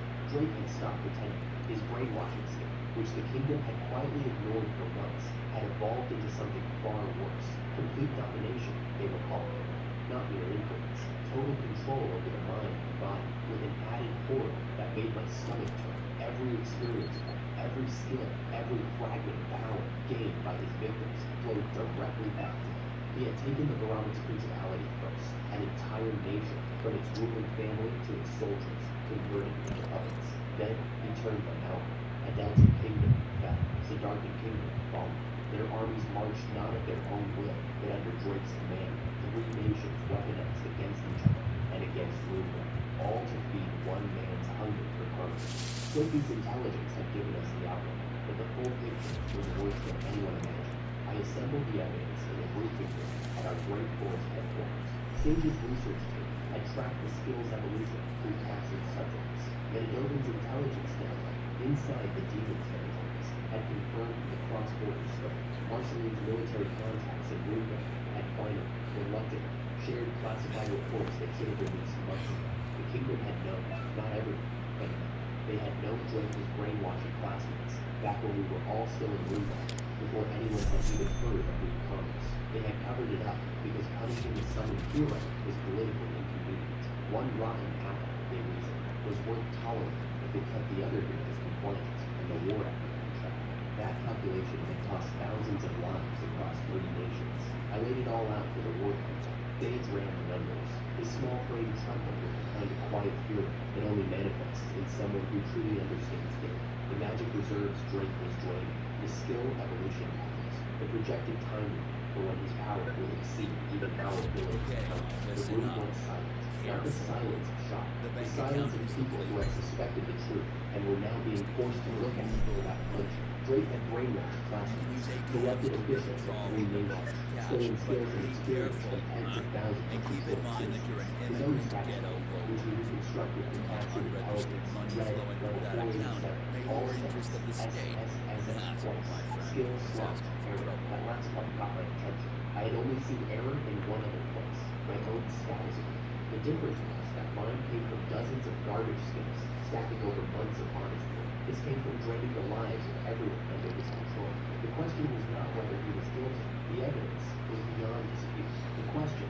Gray hair, gray eyes. Jennifer entered the role of Mr. Denton's rookie last manager. Here's how it on with West Manager today. Because every truth becomes a drug trade. was what to do with him after we won, because we would win. That part was not in doubt. Kyle came to me the night before we launched the campaign against the Barome's capital. He found me at my quarters, reviewing supply manifests on a communication device, cross-referencing troop positions with Violet's latest dispatches. He stood in the doorway and said nothing for a long time. I let him take his time. Some conversations need silence before they can begin. Is there any way to save him? 5 minutes. The weight of the world in each one. I set the device down, not because I was surprised, because I had been waiting for this question since the day Sophie told me about Drake's crimes. Kyle was the hero. Saving people was not just his skill, it was his identity, his purpose, the foundation on which he had built every decision since the gods put a sword in his hand.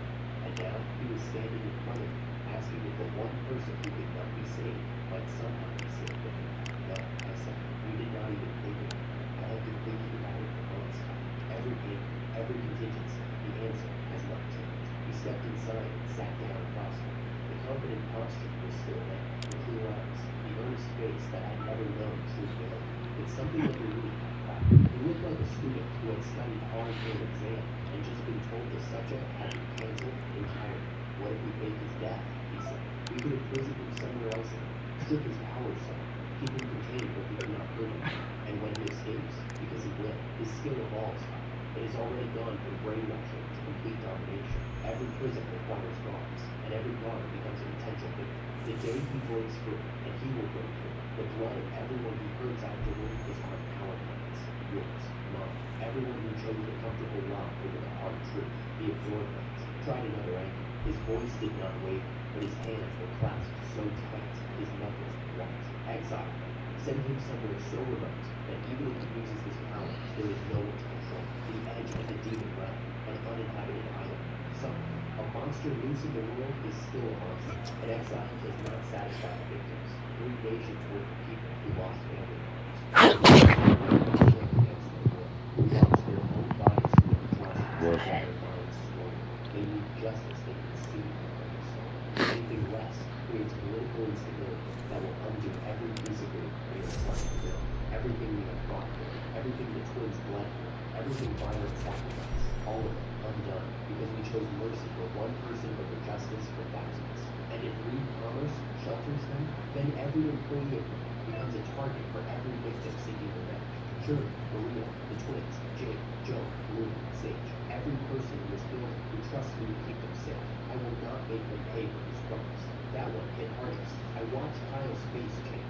The idealism was still there, but reality was carving lines into it. The way water carves stone, not fast, not dramatic, just inevitable. He was our classmate, Reed said. I know. We sat in the same classes. He was a delinquent, sure, violent, reckless, but he was 17 years old. He was still a kid. He was a kid who chose to enslave 3 nations. Not because he was desperate, not because he was threatened, not because he was cornered, because he enjoyed it. I paused. Let the words settle. Jay told me about it from his school. Even before the summit, he was rational about his findings. He manufactured evidence so he could have someone to fight. He created conflict on purpose, but positioned himself at the center of it. The summoning did not change who he was. It just gave him the scale to do what he had always wanted to do. Kyle said that. His death is not my judgment, I said. It is the consequence of his choices. Every step of this road, he chose. He could have stopped at any point. He did not want to. The silence stretched between us like a wire pulled taut. Outside the window, the great forest stirred in the light wind. Somewhere below, 3 commerce employees were loading supplies onto armored vehicles for tomorrow's march. I hate this, Kyle said. Fine, so do I. You do not look like you hate it. I spent 15 years at a convenience store, watching management ignore problems until they explode. A customer who steals from the register does not stop because you ask nicely. A coworker who harasses the night shift does not change because HR sends a memo. Some problems can only be solved by removing the person causing them. I learned that truth when I was younger than you are now. I did not enjoy learning it. I do not enjoy applying it. But pretending it is not true has never, in the entire history of problems, made a single one go away. Kyle stood up. His eyes were red, but his voice was steady. Then, I will do it. I will face him, give him a chance to surrender. And if he refuses, I will end it myself. You do not have to carry this alone. I will be there beside you. Half the burden, half the responsibility. He managed something that was almost a smile. Almost. You always say that. Because it is always true. He left. The room felt heavy after he was gone.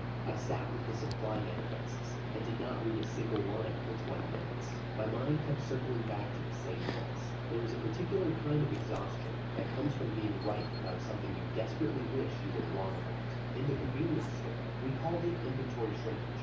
You know a product is being stolen. You know who is doing it. You report it. Management does nothing. The theft continues. The loss accumulates. And when they finally act, they act too late, and the damage is already done. Drake was the patient inventory shrinkage, and I was the night shift worker who had seen it happen from the start. We marched on barometers within the week. The campaign itself was methodical rather than dramatic. Reed Commerce's defense force, equipped with enchanted cannons, non-lethal restraint ordnance, and armored vehicles, pushed through Drake's brainwashed armies with surgical precision. We were not there to conquer. We were there to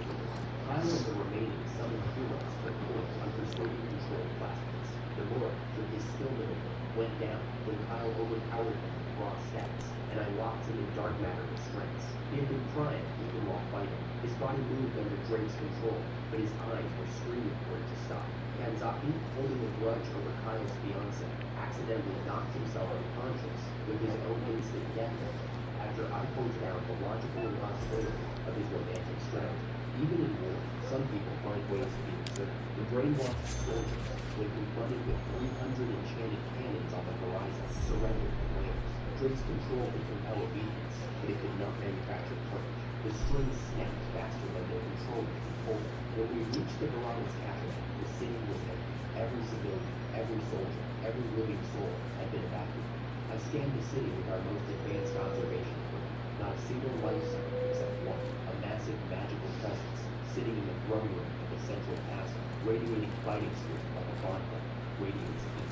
He had cleared the city, so Kyle could fight at full power without worrying about collateral damage. I understood then what Jane had meant when she described the boy she remembered from school. Fighting was not Drake's weakness. It was his entire purpose.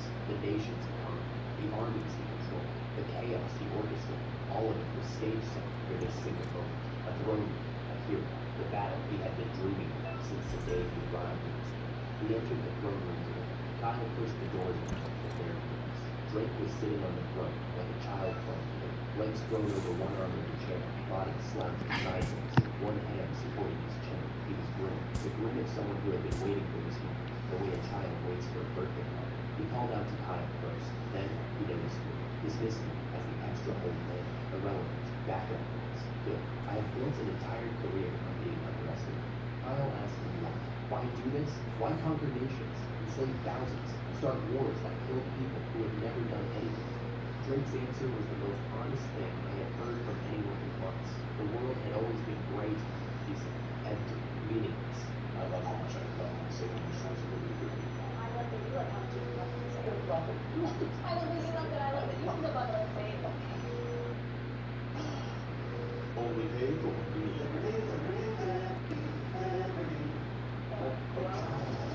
I'm a hot mess. On the camera, I just found chaos in my timeline.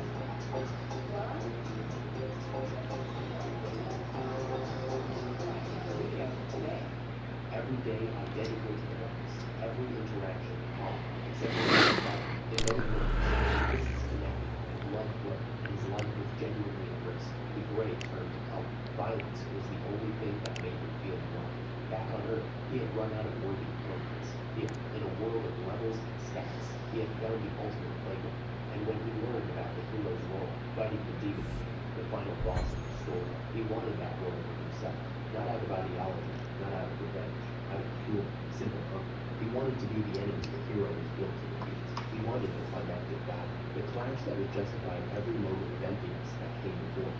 Then he showed us his status board, and even I was stunned. Level 47, all stats, SSS plus, skill, error. The accumulated experience and power of tens of thousands of dominated people, all compressed into one teenage body. The fight shattered the castle. Kyle and Drake clashed with forces that turned city blocks into craters. Their attacks crossed in the air, detonating buildings and chain reactions of light and destruction.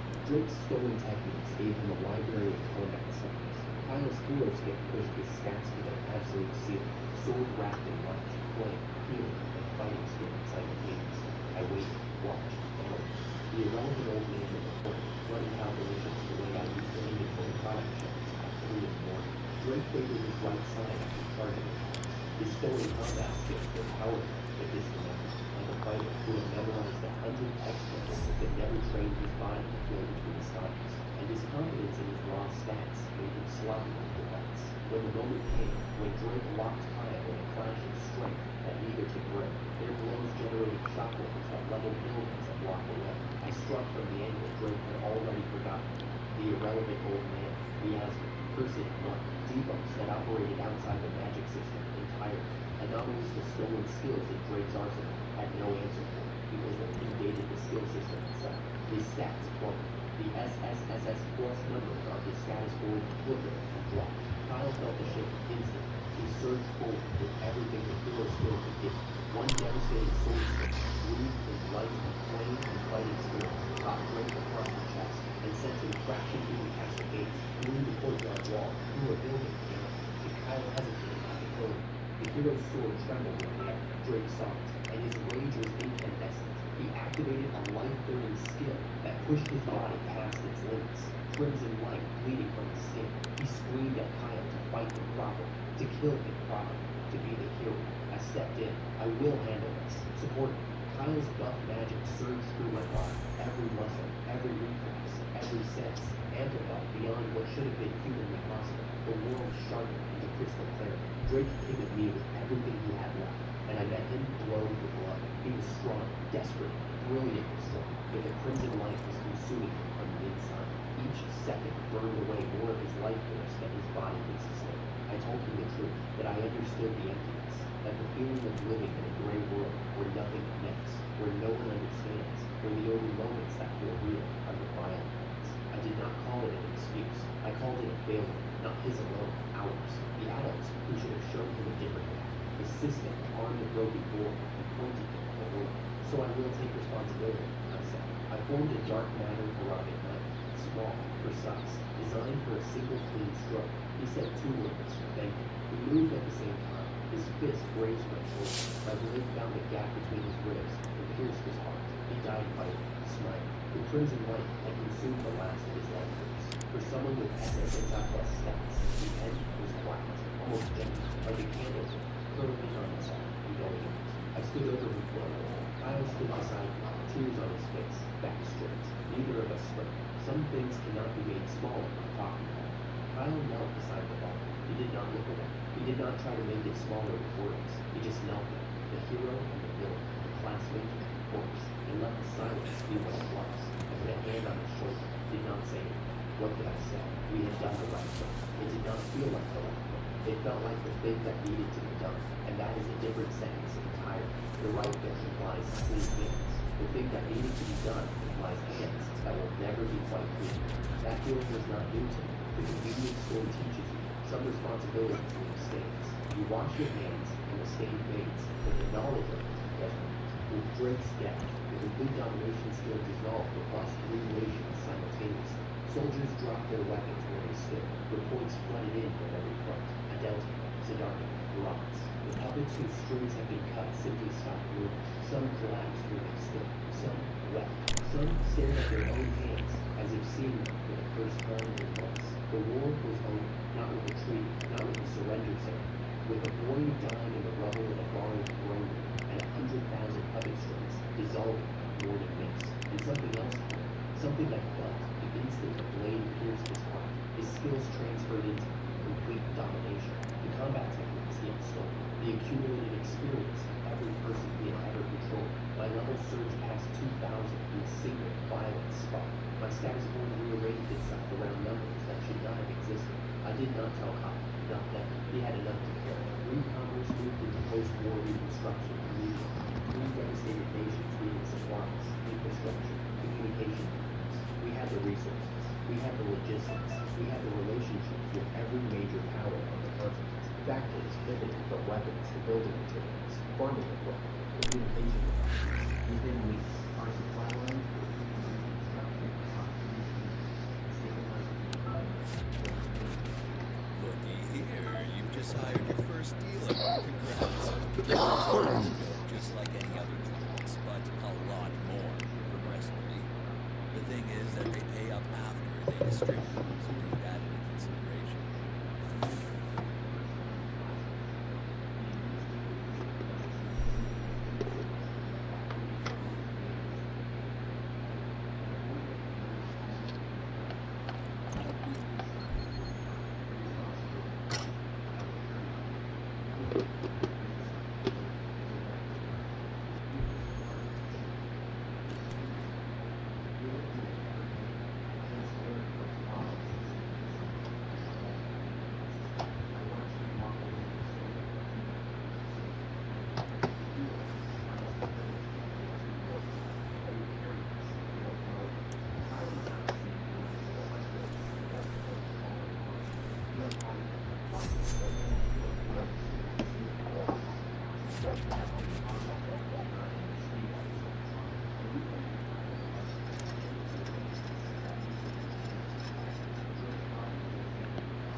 Some truths are better introduced carefully over time when people are ready to hear them. Weeks later, with the reconstruction underway and the political landscape stabilizing, I found myself at a conference table with Jim.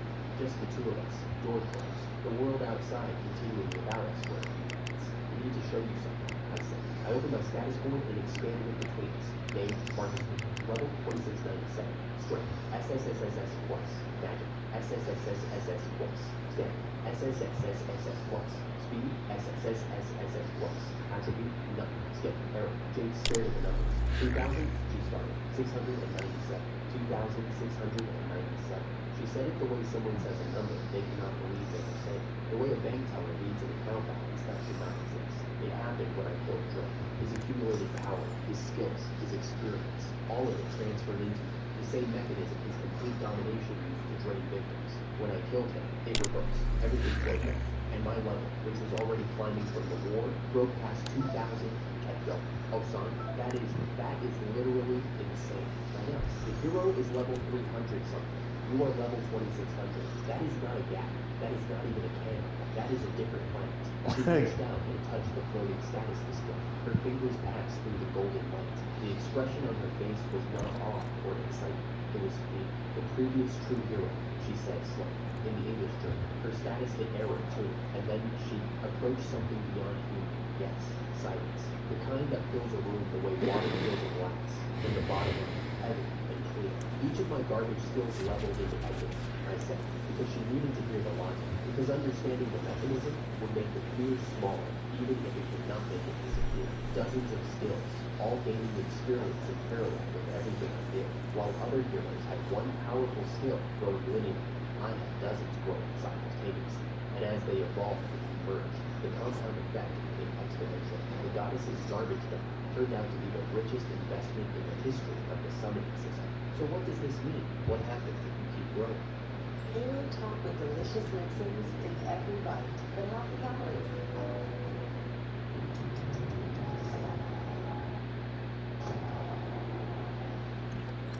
Monsters that reach extreme stat levels undergo evolution.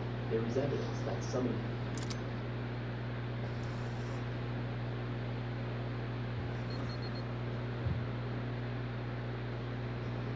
Very well possible you just unlocked a new level of cataclysm.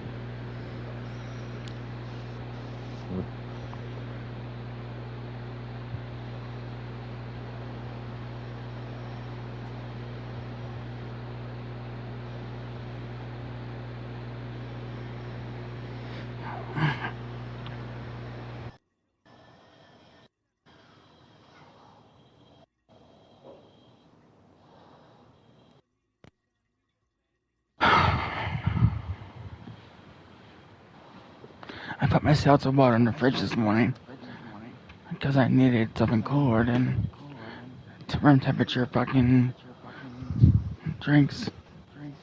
With all this heat coming around.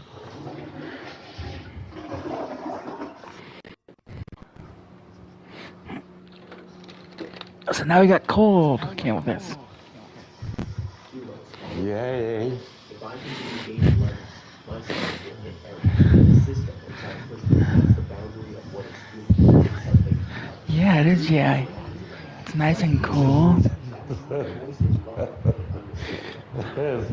You are not allowed to disappear completely. I helped her. Did not say anything for a while. Just let us exist in the same space. People who have built something from nothing, staring at the possibility that the builder might become something Yay. from nothing. We went from camel piss to cold camel piss. Yay. The war zone.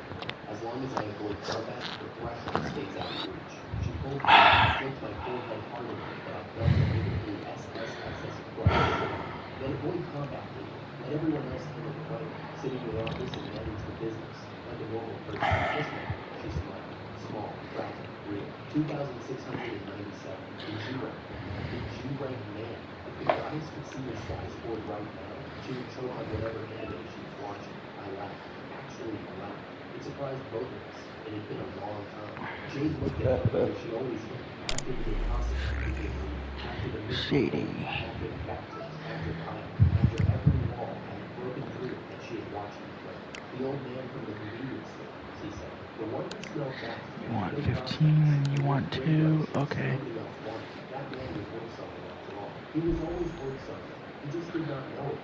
Neither did anyone else. No, but one person figured it out before anyone. A delinquent girl who called him awesome and followed him into another world. She punched my arm, hard enough to sting even through stats that exceeded every living being in recorded history.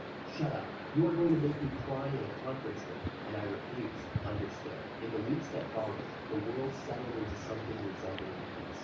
Violence unified demon realm entered formal negotiations with the human kingdoms. Both sides were motivated by the same pragmatic truth. Continued war against an organization that possessed enchanted cannons, armored vehicles, intelligence swords, and the single strongest being in mortal history was economically, militarily, and strategically irrational. Peace was the profitable choice. I had spent the better part of a year making sure of it. Every alliance, every trade agreement, every enchanted cannon and armored vehicle, and non-lethal restraint system I had built, all of it converging on a single outcome. A world where fighting was more expensive than cooperating, and where one organization held enough power that both sides preferred its friendship to its opposition. Tiana and Tia controlled the border regions. Their intelligence swords pummeled the enchantments I had built. The Ice Princess and the Wind Elect, my students, my family. Enemy combatants surrendered at the sight of them, rather than face the twins who had forced King Sarah to unseal her full power. Joan led Reed Commerce's main defense force with the mechanism sword. Each engagement added to a reputation that had become legendary across four kingdoms. Marceline served as military liaison between Reed Commerce and Bloomberg. Her tactical honor and unflinching pragmatism earned respect on every side of the negotiating table. Luna handled intelligence operations, her concealment skill making her the most effective scout in the organization. Even Metadoga, a reformed rebel, had joined our logistics network, his knowledge of demon realm supply chains proving invaluable. Every weapon they carried, every enchantment they wielded, every tactical advantage they held. I had built those things, not alone. Jane's engineering, Sage's research, Maria's management, Shirley's support, the whole organization, running like a well-managed store with 1,000 employees and a product that spanned continents. That was the convenience store philosophy. Build the system, train the people, trust them to run it without me hovering over every decision. If I disappeared tomorrow, the weapons would still work, the fighters would still fight, the enchantments would still hold. That had always been the point. Drake was gone, the wars were ended, the rebel factions were crushed. Peace was not just possible, but inevitable. And I stood at level 2697, SSSS Plus, the most powerful mortal being in the history of this world, with a question hanging over me like a sky full of stars. I was not quite ready to name. What comes after you have done everything? I did not have an answer, but I knew the question was waiting, patient and vast, somewhere beyond the boundary of what was here.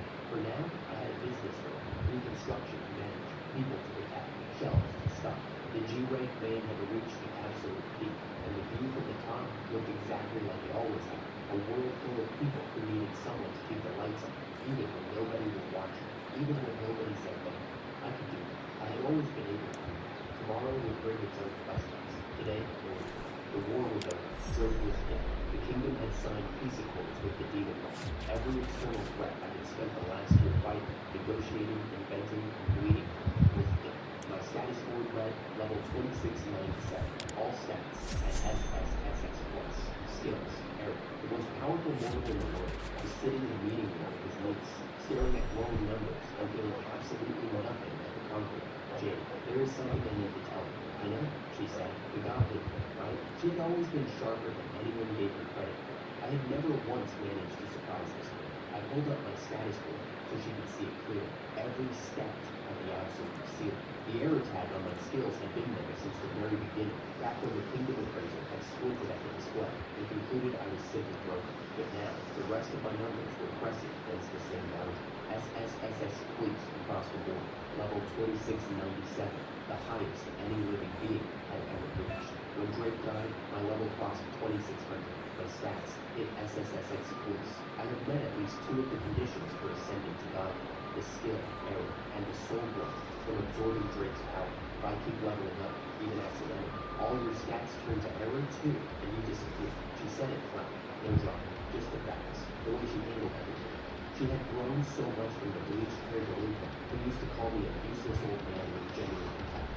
Then, she threw her arms around me and pressed her face into my chest. Don't go, she whispered. I don't want you here, I held her. We stayed like that for a while, not speaking, just confirming that we were both still here, still real, still family. Eventually, she pulled away on the floor. Her eyes were dry. She had made a decision about something eternal, the way she always did, without telling me until it was already done. Okay, your level is insanely high. Normal life won't push it higher, and you don't need to fight it. We have Joe, the twins, Marceline, everyone. You can just sit down. That is the plan. She flipped my order. Even if something shows up, you don't fight. Let the others handle it. Got it? Got it. But we both knew the truth neither of us said aloud. If something appeared that our people could not handle, if a threat emerged that only I could stop, if protecting the family I had built meant crossing that threshold, what would I choose? I did not have to wait long for the answer. A month after we issued warnings to all the summoned heroes about the ascension list, the world shattered its own peace. Reports came in from our branch offices across the continent. In the Mediterranean region, where the candy goblins had once lived, and where Metadova's rebels had been based, strange creatures had begun pouring out of the earth. Black goblins, small, featureless, dark as the void between stars. They infected the land, corrupted the plants, and turned any living thing they touched into more of themselves. Their status boards all read the same thing. Every stat, error. Every skill, error. A god-level threat. And there were thousands of them. Well, where you put? Yeah, so I'm going to go home. You're the most iconic home here at Jason. We know the place so well. So those nephews that get copies, boy. Metadovan analyzed the data. The creatures, which he named Borachi, shared a single consciousness. They were not individual monsters. They were extensions of a single being, a divine entity that no longer existed in our world. A candy goblin who had absorbed the grief and rage of his entire massacred people, achieved godhood through pure hatred, and was now attacking our reality from beyond it. The world he wanted to destroy. The world that had taken everything from him. He did not need to be present to break it. His power leaked through like poison through cracked glass. Our forces deployed. Rita and Marceline led the advance team. I went with them, despite Jade's orders, because nobody else could survive contact with God-level energy. The plan fell apart almost immediately. A stealth specialized Warashi ambushed Marceline, shattering her armor and infecting her with the corruption. Black stains crept across her skin from the wound. She was turning. Kill me, she said through clenched teeth, before I become one of them. My body carries the ancient hero's blood. If you absorb my soul before the darkness takes it, it will not be wasted. I did not do it. I did not build an organization to protect people, just to execute them. Or protect them that might be demons. Come back to me, I said. He pressed my lips to hers. In curse God, the mouth is an element. Spells are spoken. Spirits are channeled. Poisons are consumed. I gambled everything on the idea that I could draw the curse out through direct contact, pull it into myself instead. It worked. The corruption flowed from her body into mine, and my stomach churned with nausea and alien cold. I sent Luna and Marceline away with the teleportation artifact. Then, I walked into the darkness alone. The deepest Warashi was waiting for me, not a soldier, a dreamer. When its darkness crashed over me, I did not find myself in battle.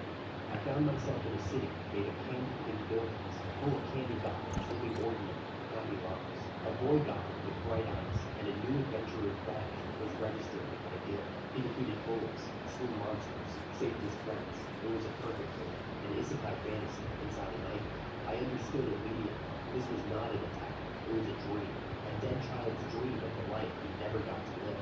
Can you hear me? I called out to the dream. I want to talk. The world froze. The color drained out. Only the boy remained, staring at me with eyes that held centuries of fear. He told me what I already suspected. He had absorbed the dying memories of every candy goblin who into the sea, he said. Their collective hatred of the humans who had slaughtered them. Their longing for a world that treated them with kindness. He wanted to erase reality and live in his dream forever. You understand, don't you? He said. You hated the world too. I have. And then he showed me my own memories. The job interview where the interviewer told me I was a nuisance, where I had prepared presentations and studied the government's public information, poured everything into making my case, had been dismissed because my resume, with its repeated failed years, marked me as someone the system had already discarded. I had not understood. I was too proud, too young, too certain that effort should be rewarded, regardless of how the world actually went. He showed me the convenience store, the senior employee who snapped at me for not knowing tasks nobody had taught me, the manager who shoved me aside for a corruption thing because I was too slow, the colleague who proposed hair-breadth overtures and never once kept a schedule, the owner who begged me politely to never explain. Small humiliations, chronic and grinding, the kind that do not break you in one blow, but erode you like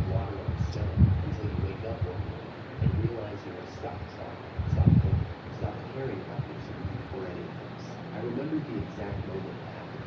Not a dramatic breaking, just a Tuesday. I was restocking the rice ball shelf at 3 in the morning, and I realized I could not remember the last time I had wanted something. Not food, not sleep, not companionship. The wanting itself had worn away. I had become a machine that processed tasks and awaited the next shift. That was the man the story was showing me, the man I had been. The memories ended, gray emptiness. The boy stared at me with desperate, accusing eyes. Remember? You hated them too. Where did all that anger go?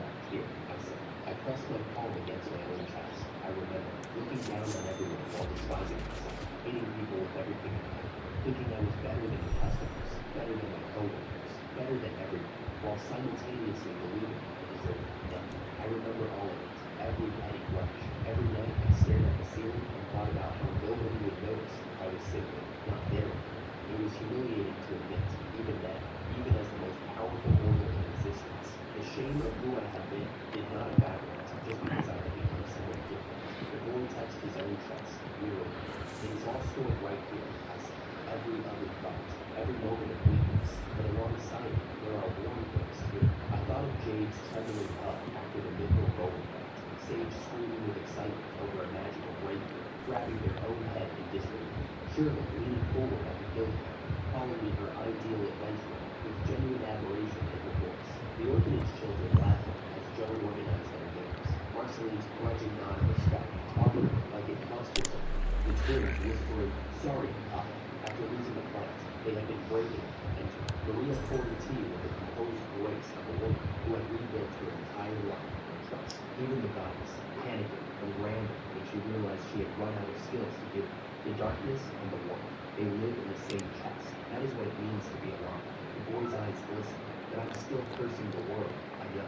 You can hold both at once. The desire to heal and the inability to stop hating. That is not a contradiction. That is having a heart. I knelt to his eye level and wrapped my arms around him. You could have dreamed of cruelty. You could have built a world where you tortured the humans and destroyed the human, but you did not. You dreamed of being a hero, of protecting friends, of living a life worth living. This dream is not ugly. It is proof that you are still reaching for something better. He pressed his face into my shoulder and sobbed. His small body shook against mine. I held him the way I wished someone had held me that Tuesday at 3 in the morning, stocking rice balls with empty nuts. The way I wished anyone had lifted the hollow man behind the register and said, you now. Nobody had said it then, so I would say it.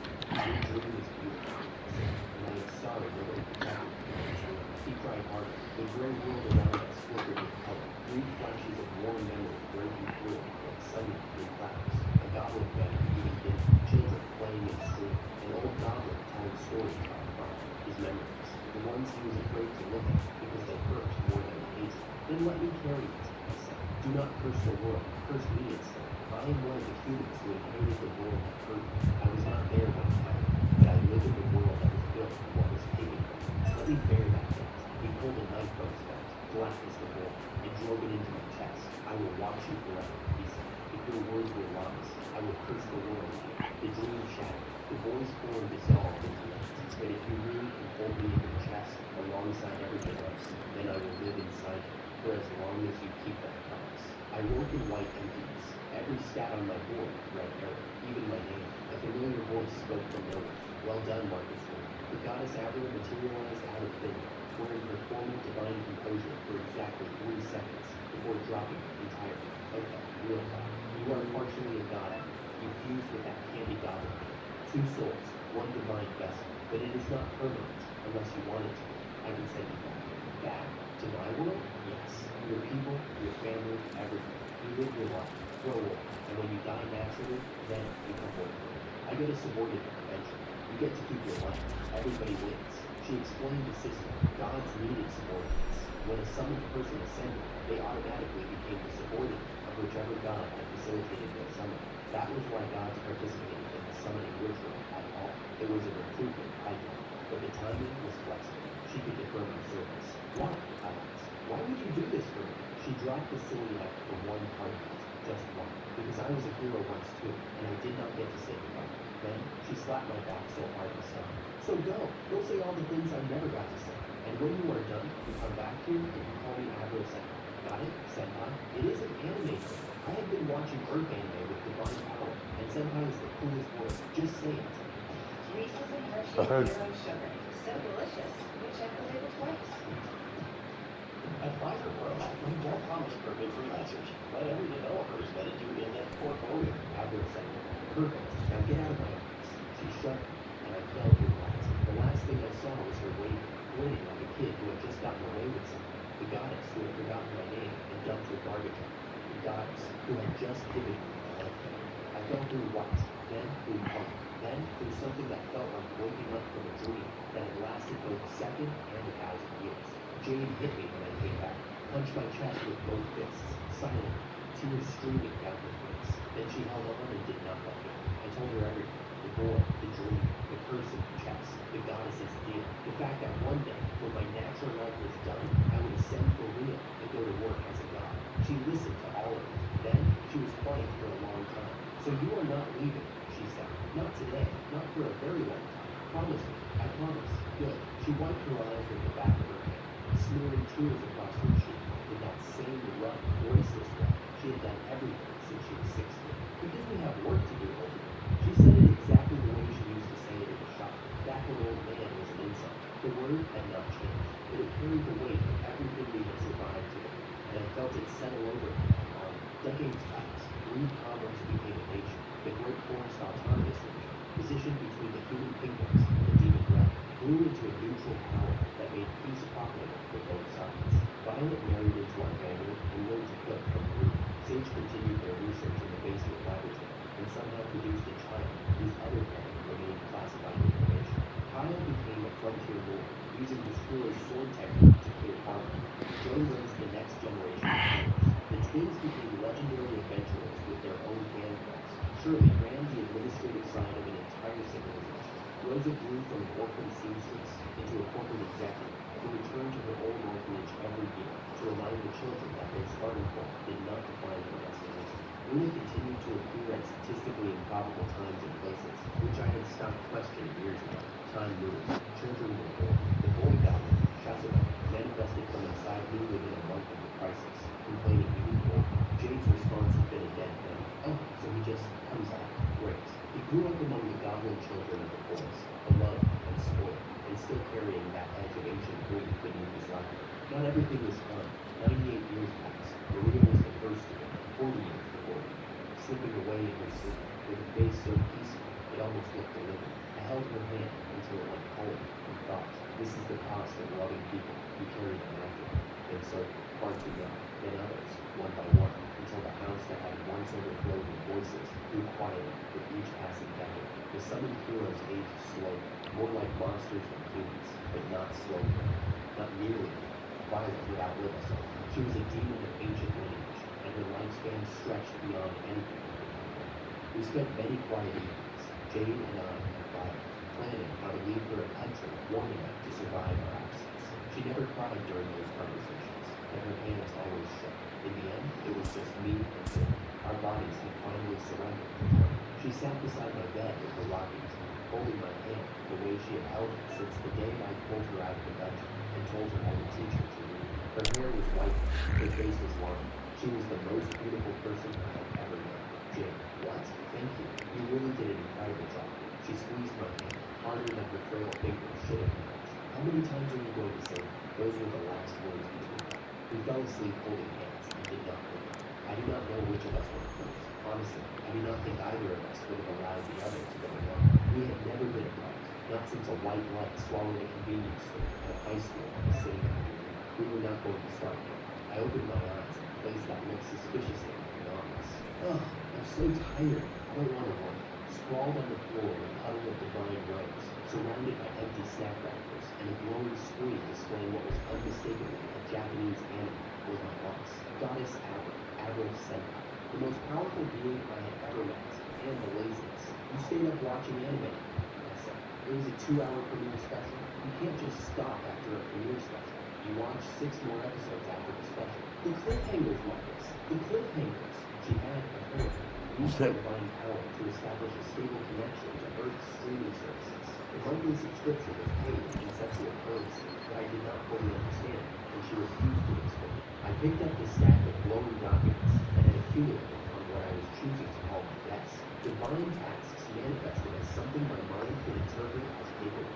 Each one required a precise application of power to resolve. Administrative work, cosmic bureaucracy, the ultimate thankless job. I sat down. I got to work. The motion was so familiar that my hands moved before my mind did. 35 years of night shifts had wired this reflex into my soul. I heard it, literally. Come on, son. We have a mountain of these to get. Why did getting a subordinate make my workload bigger? This isn't fair. She did not know what every convenience store employee learns on their first week. Capacity creates demand. The more efficiently you work, the more work finds you. The reward for good labor is more labor. I sorted through the documents. Light poured from each one as I processed it. Small problems across the cosmos resolving themselves because someone sat down and did the work. The door burst open. Marcus, there is some weird energy building up in our own world. Something about an impossibly quick clock being born from clashing divine forces. Classified, still hidden, still loud, still could not pause despite being divine. Cat, a really powerful cat, but all its power just makes it cute and helpless. Should we smite it? Before I could answer, a hand cracked across the back of Jacinon's head with the precision of someone who had been disciplining children for over a century. Absolutely not. It is a cat. You don't smite cats. Jane, my niece, my partner, my family.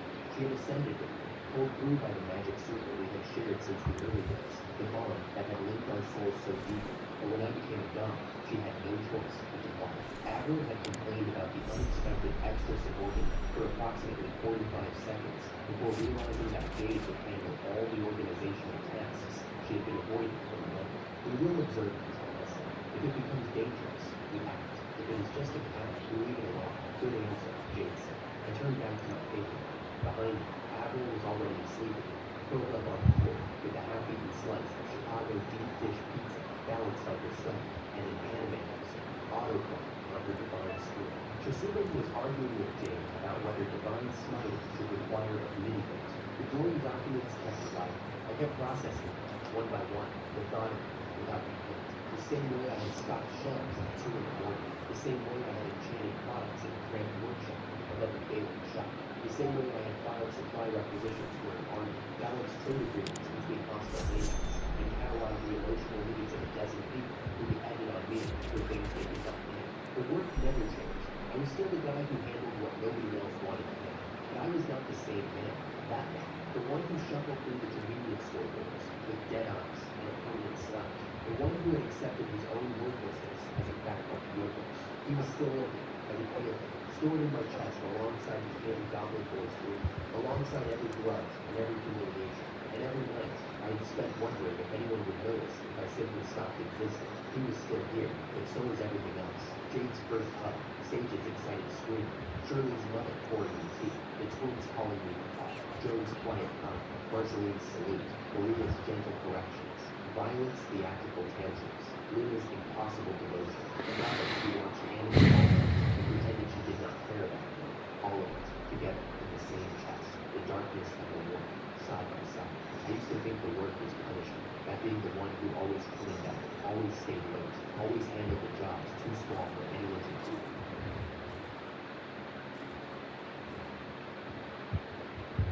I awakened the most useless F-rank.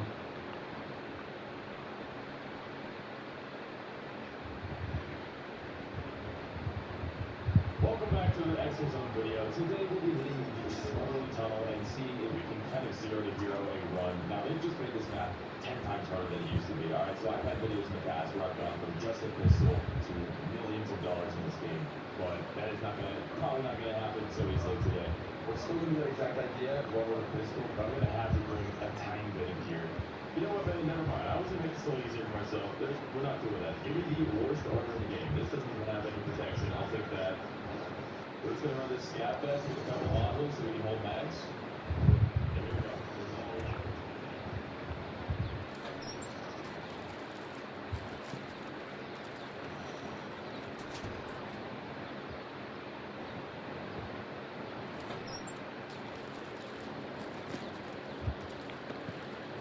This is the shortest I've talked to a guest before we started filming, but I don't know what to look at. Your car collection, how much? I probably spent at least a full grand on my car collection. Hey, yo, what the? You know why I have all this money. You truck ammo. I'm destined for it. Please tell me how you're destined for this. My drive, my skill set as far as I have getting got ready. some driven motherfuckers. No, that's good. You're talking to a grown up. Not after this! With a refresh look and upgraded features.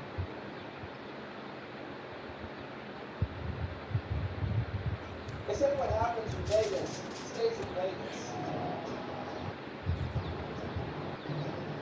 But these days, there's not much happening. Where's the people? There's never been a hide people deep. And there's not. It's 13. You're seeing sketches in the sunset, but we're every day. And now that famous design is a fancy sketchy sticker.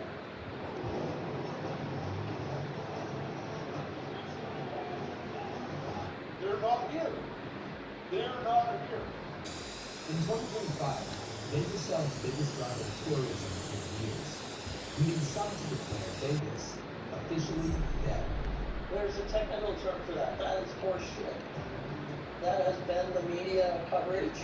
The people are fleeing Las Vegas. It is absolutely dead. You look up Las Vegas and those negative videos are coming out now.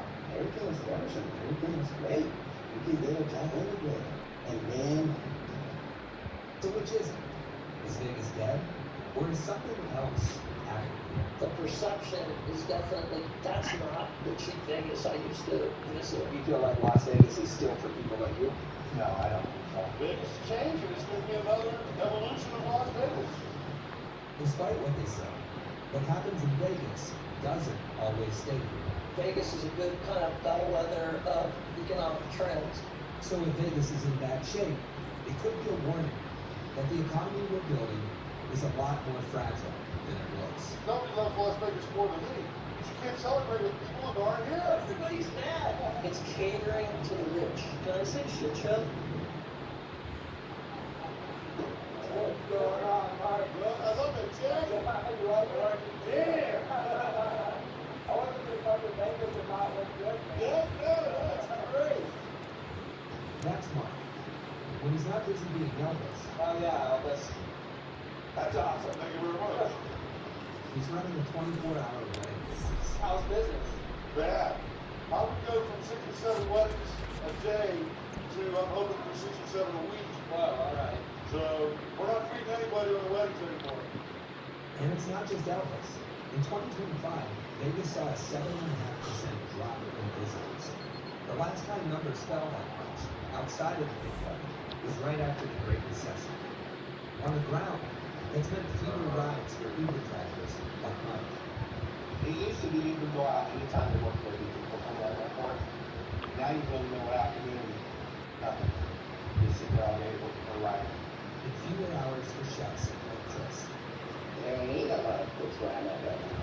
Because they see the amount of traffic coming in. But you guys know I'm here. How do you get the people back to Vegas? Exactly. That would be the question. From the outside, a 7% reduction in visitors doesn't exactly look like a crisis. And depending on where you sit, it's not. It's hard to get too bent out of shape. You scored I the talk to first these half. CEOs, these presidents, Strong all the shooters. kind of business I leaders think in the Vegas. Giants buy a bit They more don't, dope and they're less not quicker, worried. both quality and Scott price-wise. Rosen is the founder of Don't get Vital too Vegas, excited though. They a can blog just buy about whatever people's shit running you give them. decisions. They're And drug who wants addicts, to keep not them tech happy. hipsters. He's skeptical when claims that Vegas is dead. 2025 was probably peak hating on Vegas. You're saying that tourism numbers are like declining, bro. As you can see, he's dead. And that was associated with a small decline in visitation. There's been a lot of talk about why that might have happened. How's the economy in Vegas? Everyone has a different theory. Canadians aren't thrilled with our current administration, right? Gambling is not unique to us any longer. There's gambling all over America now. But there was one theory that kept coming up. What do you think the answers are? Less money now. Expensive?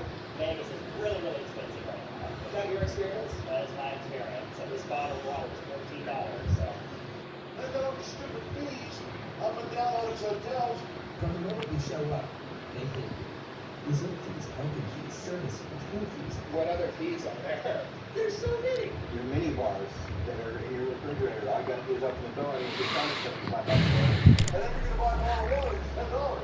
Tell these people it doesn't have a bottle of water. Buy the truth for God's sake. Bring it that way. Right. And the pioneers of many of those foods are the biggest companies on the strip. Big boys are obviously MGM and Caesars. How much of the strip does MGM and Caesars own?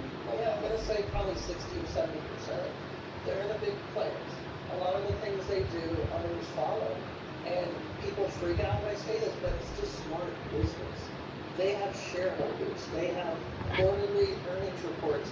So you gotta get creative. A lot of that creativity comes in the form of how can we get a little bit less back? The people that run this town, it's just about the least you can do to make the most money. And some people will pay that. But these days, fewer and fewer people feel like they can. In the last year, consumer confidence fell to near historic lows. Household debt hit record. Sorry, I don't feel bad for you motherfuckers. Not one tiny bit.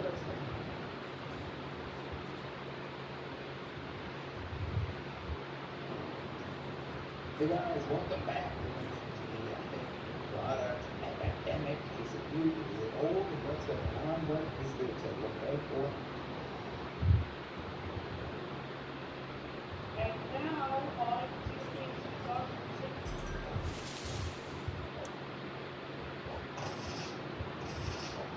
Middle America, Willie Buffalo Street. These were going to 6 grams of protein, 0 sugar, and no artificial ingredients. I'm not letting relapsing events disrupt my life. My treatment choice? Boom. Middle America, Willie Buffalo Street. See it? Y'all see this? Y'all see this? I'm waiting on the police. The police ain't came yet. I ordered food at 12:11. It's after 1 o'clock. I got my food after 45 minutes of waiting. She grabbed my food. She threw my food away. She grabbed my food, got me money. I just got reported. She tried to grab my phone to record it.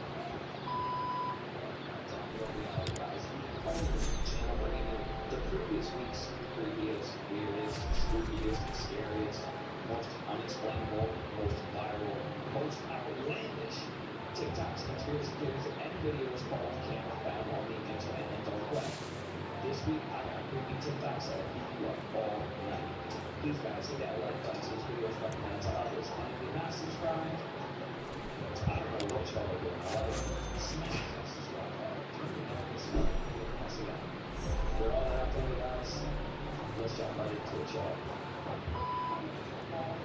Sky, 17,000 feet at the air for about an hour and 24 minutes, and it just makes that nose dive right to the ground, plunging there, and we just learned in the last few moments that there were no survivors.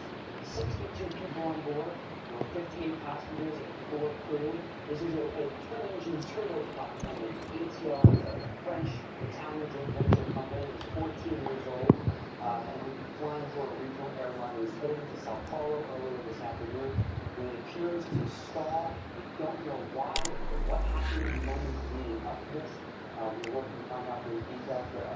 Emergency crews rushed to that scene there. There was a lot of flames, a lot of fire, and no survivors at this hour. But again, we still don't know why this plane went down. We should mention that this plane really has not flown much in the United States.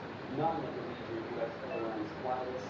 Silver Airlines, a small regional airline in the southeastern portion of the U.S., does fly this on some of their short routes, but for the most part, it is not a popular plane here in the U.S., but it is one of the most popular planes around the world. This is wild, guys. I don't know what is going on with our airlines, but they need to get it together quick, fast, and in a hurry, all right? This is ridiculous at this point. What the shortage is actually due. Monsters Board is arrested for defending. In this match, he appears to completely freeze up in front of his cameraman. The video was caught from multiple angles and then eventually vegetable.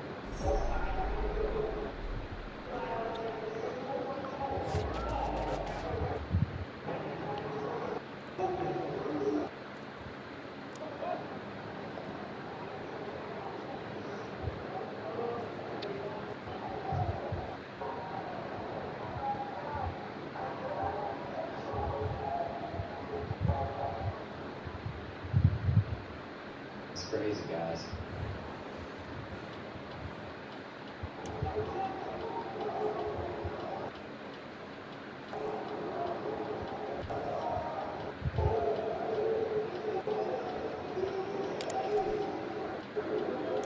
Everybody around him is trying to snap him out of it at this point, but he doesn't budge. People are saying that this is proof that he's some sort of robot or clone or synthetic human. Maybe.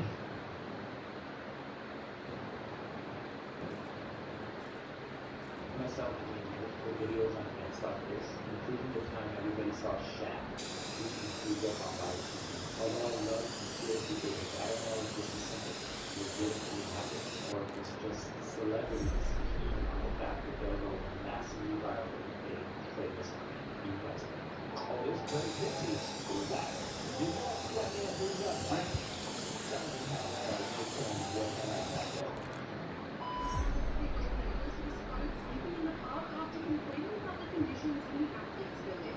The contract therefore giving huge points of contention to the athletes in the park. Critics say they're too hard and help reduce their good night's sleep. Italian swimming champion Thomas Checo won gold in the 100-meter backstroke, but had previously complained about sleeping in the village after he failed to make the 200-meter backstroke final. The 23-year-old told the Sun there is no air conditioning in the village.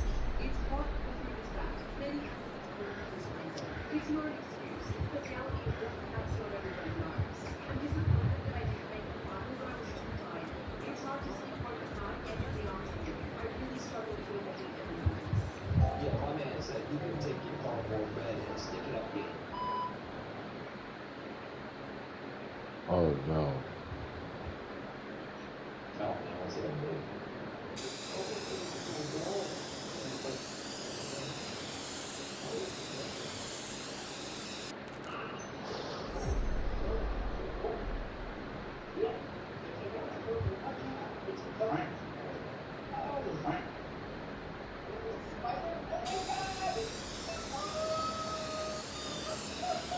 Not bad, guys. I honestly thought this was going to be like one of those earwax removal videos, you know?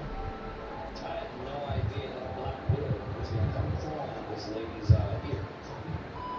Mobile-friendly surveys that ride results wherever your customers are. No dealers to know. Good serving. This is $25. How much is this? There's Bobby right now. After she let him go jump on people's backs at the bus station.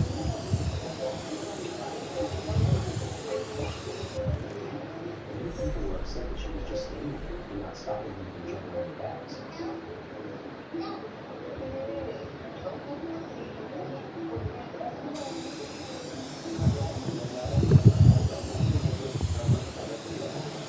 For the longest time, the kid was running around messing with people's backs and rolling in the seat. Always in the car. And even at some point, they took a woman's bag and rolled it outside. And the mother didn't seem to be doing much about it.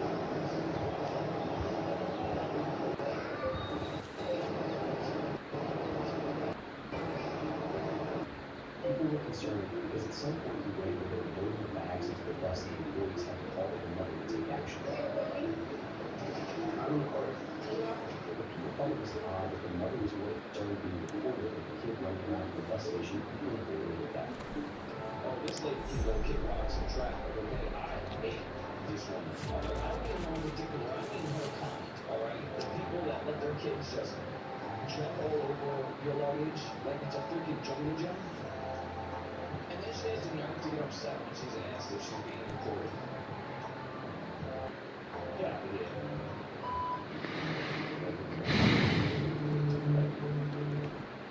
That was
surface of the ocean.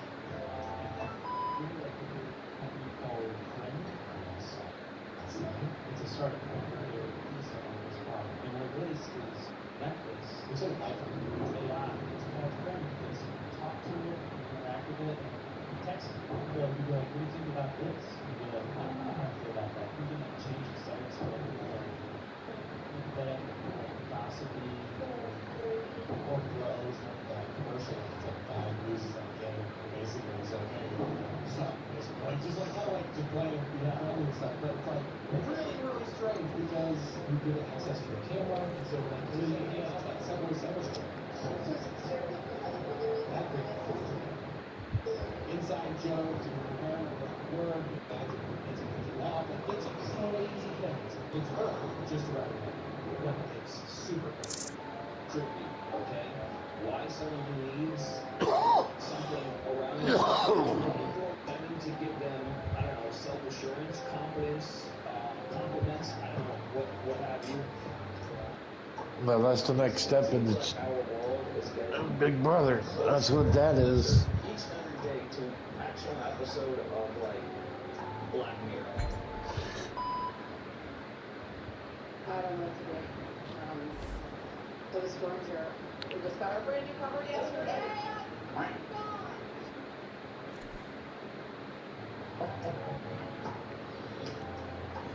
Talk about bad luck. I just like looked through my Walmart history, and I found this like Walmart order from 2 years ago for the whole month worth of groceries.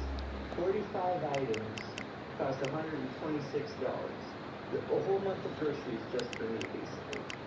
But I did notice this reorder all button, and I wanted to see how much it would cost now. Now, this order of 45 items for 1 month will cost $414. Correct. That is 4 times more.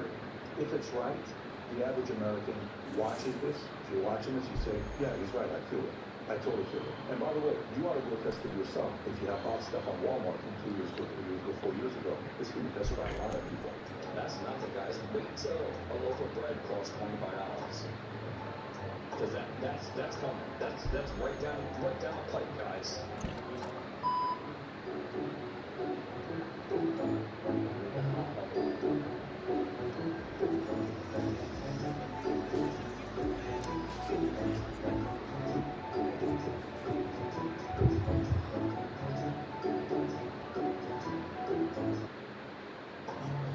If it's not her yard, where'd she get all the shit from?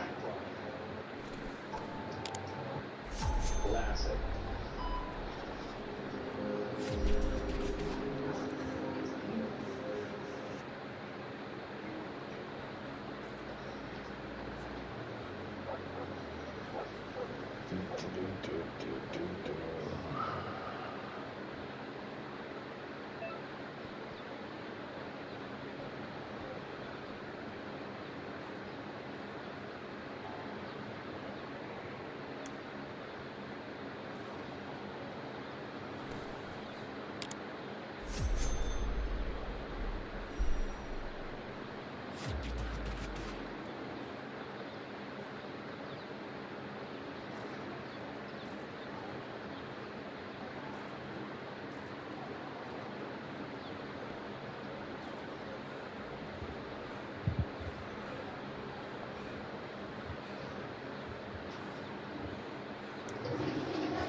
Now, before we get there, we didn't know that Walmart had cameras in aisles.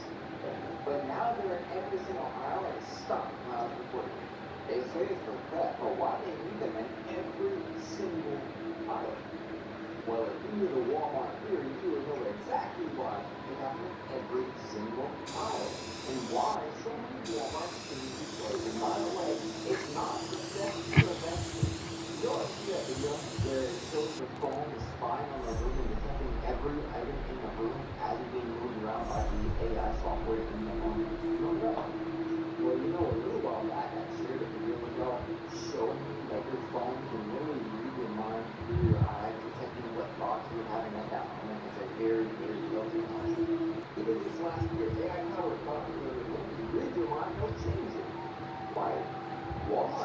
just able because they closed down all like corporate stores.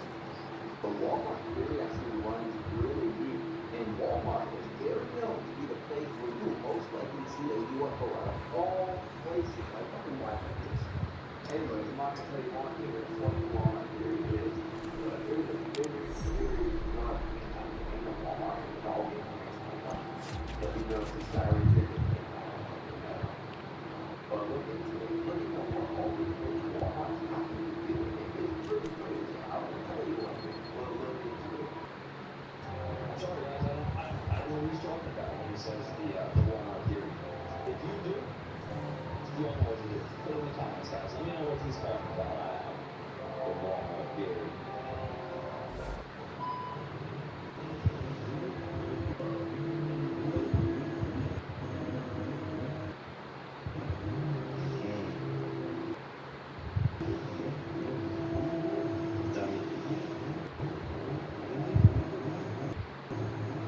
Oh, you're a dumbass.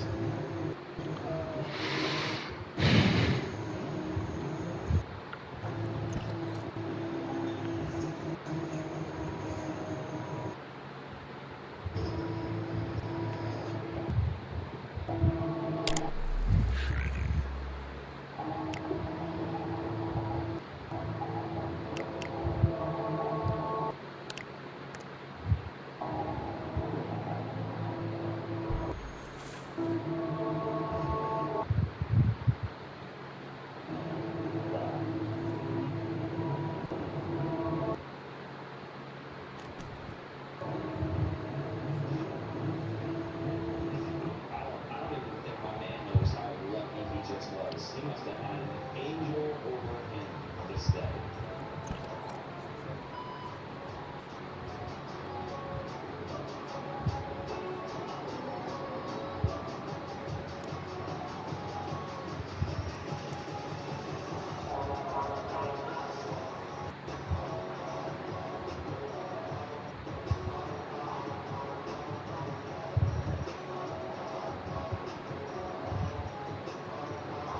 Come on, man. This is just. Is he trolling us? Is this one big troll? Didn't North Korea send their balloons over filled with cigarette butts and trash? You can't even make this stuff up, guys.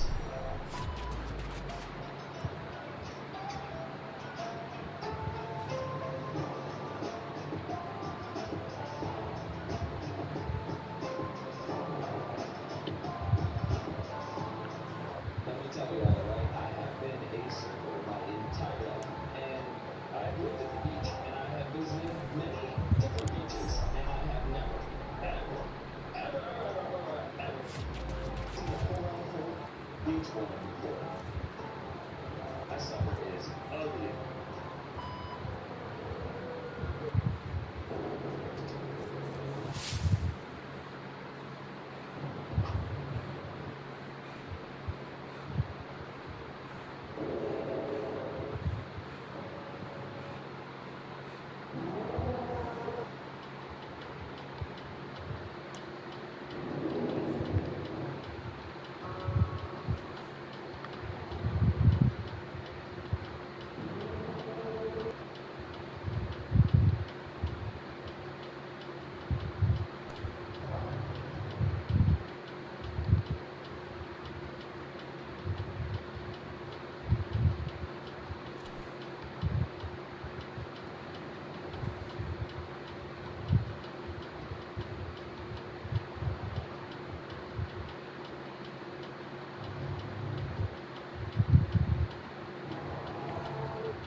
I love these because not only do they taste so good, but they're also real ingredients and zero sugar.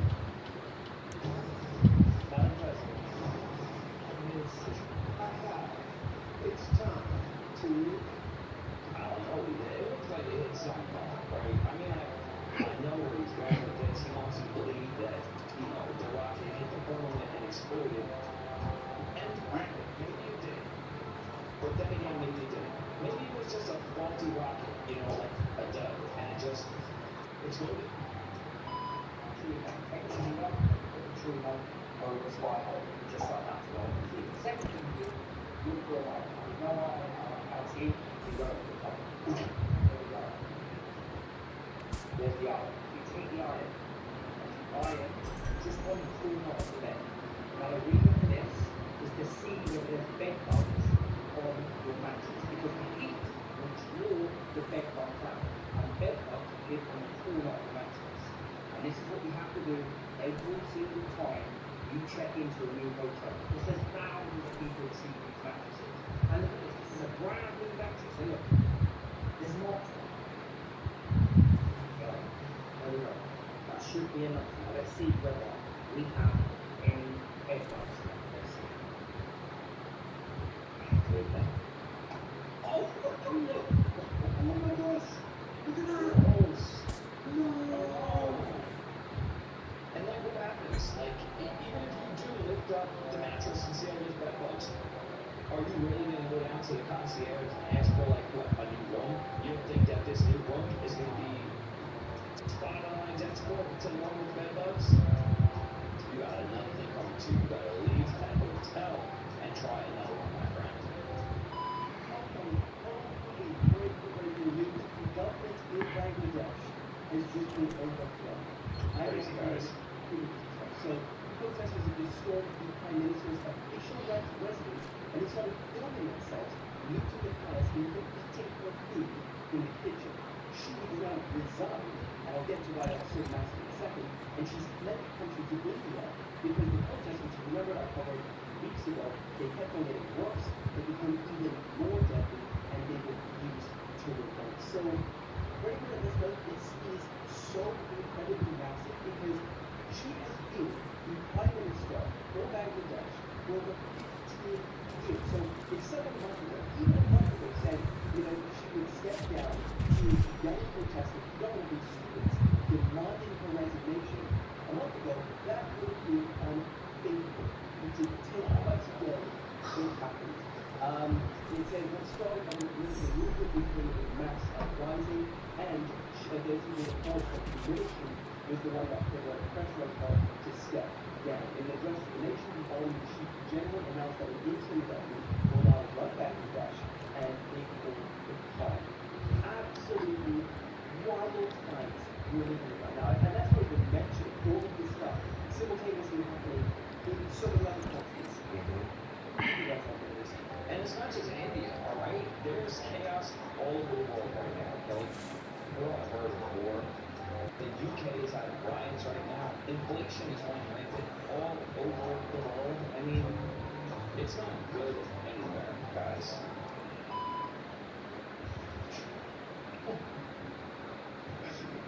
No. Yeah, flat.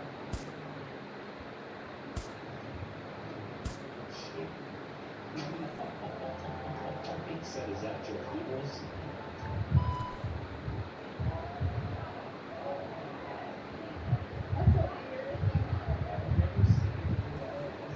It looks like a mango. It's just sitting in the water. Are you kidding me? It looks fake.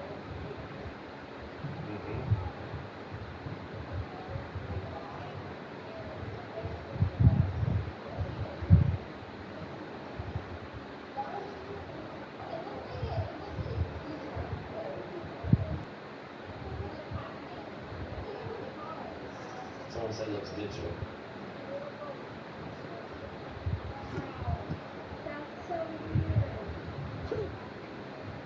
If you ask me, it looks like that sun is off just a little bit. Just a little. Then again, what do I know, right?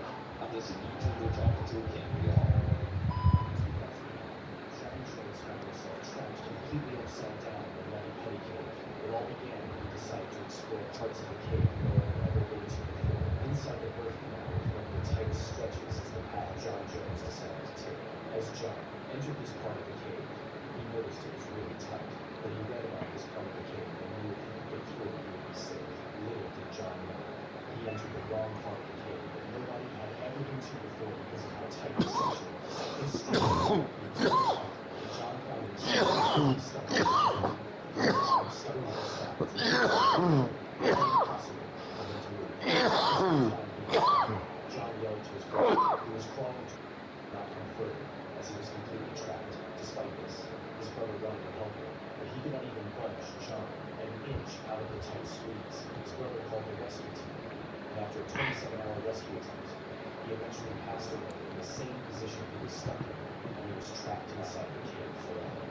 If you ever go cave diving, or I think it's called spelunking, I don't know, something like that, make sure you bring an experienced guide with you at all times, guys. Period. Ready to learn more about Intivia today? Talk to your healthcare provider and visit Intivia.com. With Intivia, you can be able to pay as little as $0 per dose. Plus, our team can help connect you with additional support programs. Intivia.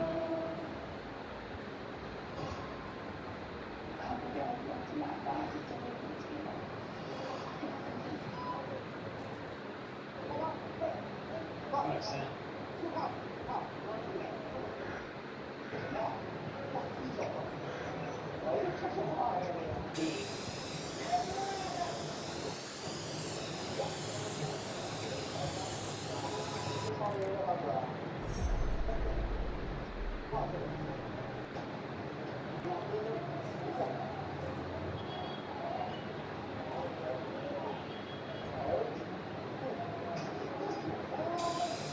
Take it back. Bottom lip.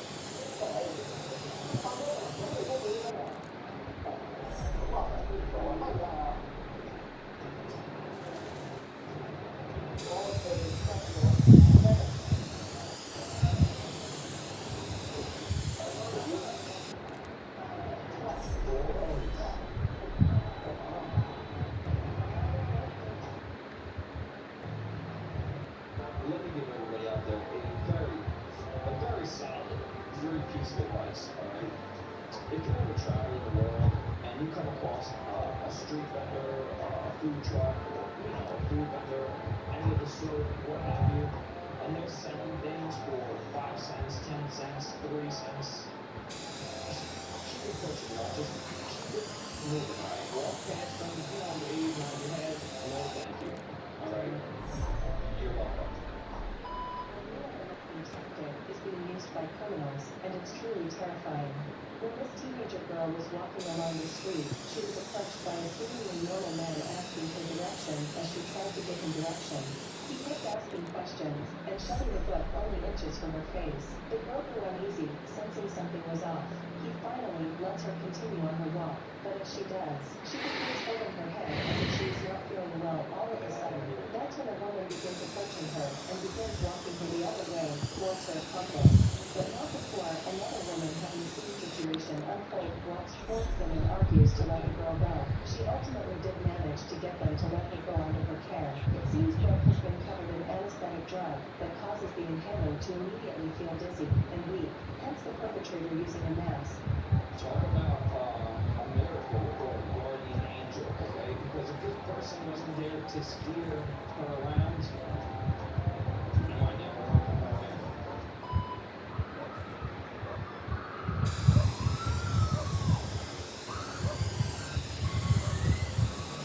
40+ years of life now, I've never, ever seen a cloudburst like that.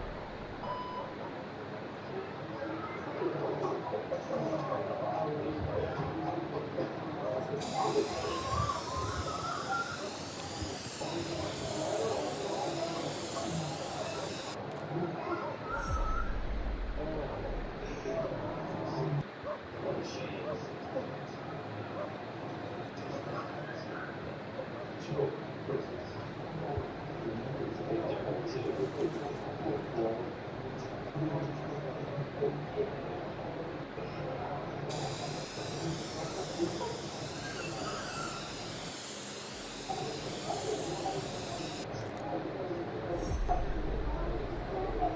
Did y'all see how dirty the bottom of my man's feet were? He shouldn't even be sitting up on that ladder, let alone having his socks and shoes on. This is just gross. Check out this next clip from Sunday, guys. You tell me, as Sunday, I place my order for pizza. You're not gonna do my order. Why? No. Why you not gonna do it? Okay, so I ordered through the app. With the discount, I ain't gonna through the app. I'll grab the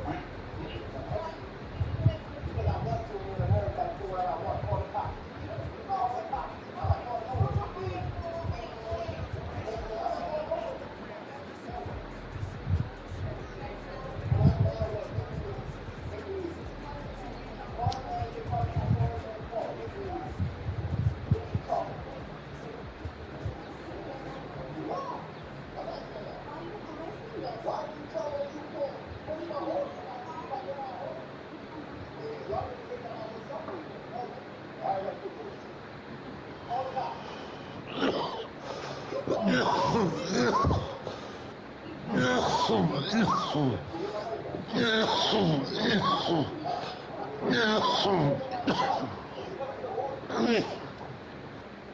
people need to understand that restaurants have the right to refuse service to whoever they want for whatever reason. It doesn't matter. They can say, I'm not serving. All right? And it's very well possible that this particular Subway just didn't offer that promotion that this guy wanted.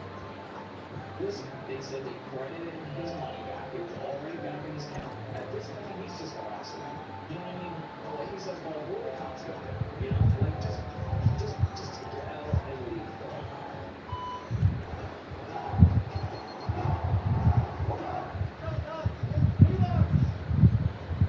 In this video, I build an agent composing an AI display for each of the topics I'm tracking in the last 7 days and identifies the topic with the lowest visibility. I compose it by region, persona, model, and any filter we can answer on the insights. Agent then pulls in the citations and I deliver on the top web pages that are cited in the answer.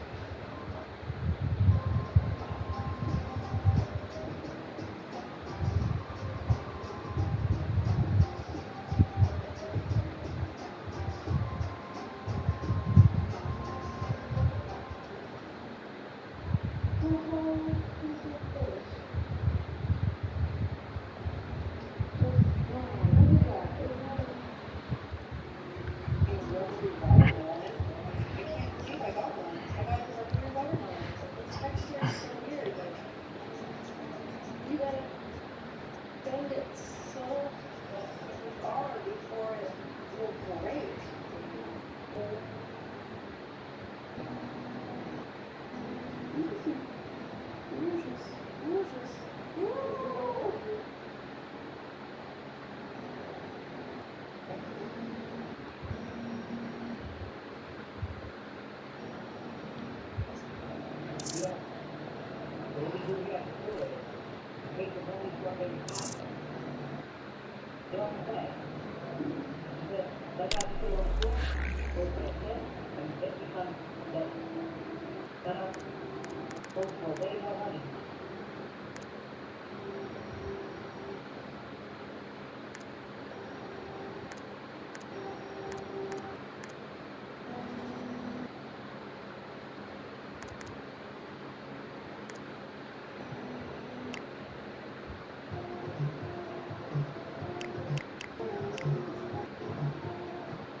I think at this Ain't it point, my it's favorite almost like salesman? an Alright, understatement listen. to I say thought you that might there want is to an expand issue your with operation our soon. food chain. I'm arranging someone to help you An acquire more understatement. apartments in the ghetto. My boy will be writing you soon with more details. I'll holler at you later. Expansion of the fucking Roman Empire. Awesome. Definitely not.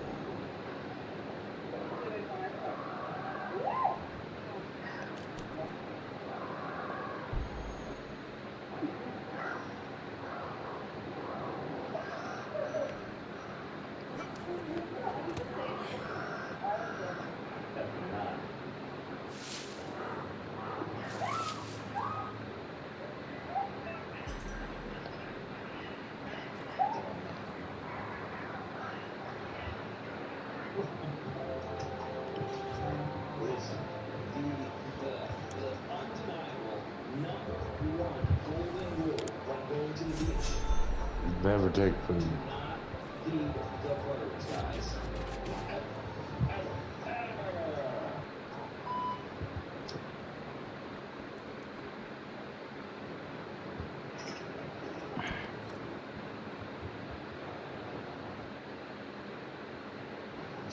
I don't want to sound mean, but maybe just a little bit of instant karma delivered, okay?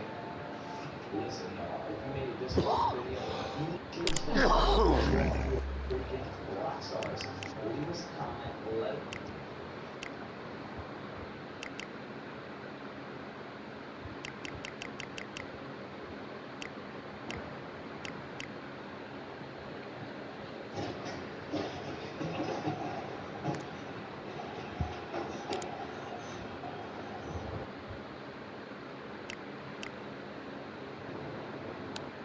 What we found here is a partial skeleton of a woolly mammoth.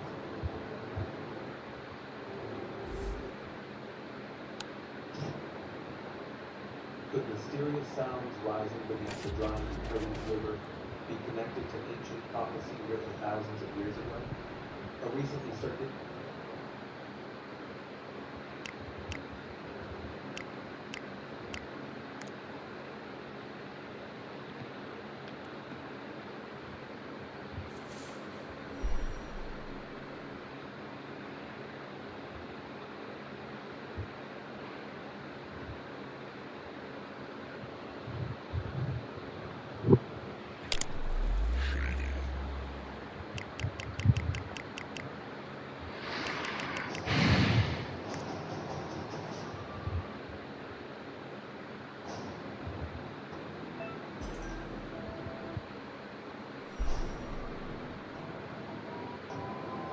No one was supposed to find them. These tribes have been sealed off from the world so long they stopped resembling humans.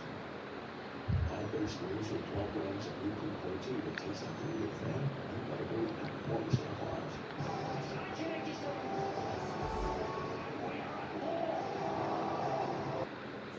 The government sent soldiers to end them, and the soldiers never came back.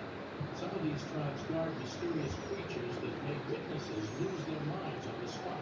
From 3 apple-sized faces blinking from a strangler pig to this 4-foot figure with red eyes feeding a bewitched kid, what you are about to see will crawl under your skin and stay there. Nasara Ritual.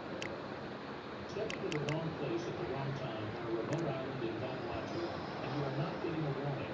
You're getting killed. Village elders once gave certain men full authority to strike down any outsider who wandered into their sacred ritual uninvited. And that rule was still active as recently as the 1980s. Now look at this footage. These men covered completely in white are now performing for you. You were never supposed to see this. A trader named Brett, who works regularly in the area, said it plainly. People on neighboring islands have almost never seen a foreigner. Very few outsiders have ever stood on this ground. That ground is called the Nasara. It is where men earn power, publicly, violently, irreversibly. To climb the social and spiritual ladder here, a man must organize a full public ceremony, sacrifice a significant number of pigs, and distribute wealth across the entire community. Every grade he earns gives him more authority among the living and higher status among the dead. And that white paint covering every inch of his body, not decoration, not costume. In Ni Vanuatu belief, white is the color of the ancestor wood. When a man covers himself completely, he is turning his own body into a vessel. His ancestors enter him and perform the ceremony through him. Every stomp on that ground is a direct call to them. The harder he stomps, the stronger they answer. Then it gets darker. On nearby Ambrose Island, men wear two-faced masks that pull the spirit of a dead relative, usually their own grandmother, directly into their body. Once that mask goes on, there is no turning back. They are handed a club. Dozens of pigs are lined up. And they must walk up to every single one and beat it to death personally, skull by skull, one after another without stopping. The ground turns red. The crowd watches every single strike. If the man slows down even once, if his arm hesitates for even one pig, his grade is stripped from him permanently. Right there in the blood, and the noise in front of everyone he has ever known. And the moment it ends, the mask must be burned immediately. Because if it is not burned, whatever enters them does not leave. But the most unsettling part is not the violence. Vanuatu has over 100 distinct languages for a population of just 300,000 people. In the most isolated northern islands, some languages have fewer than 200 living speakers left. When the last speaker dies, the words used to call the ancestors are gone forever. Linguists have already found villages where the ceremony is still being performed exactly as it always was. The stomping still happens. The chants still go out. But the men saying the words no longer understand them.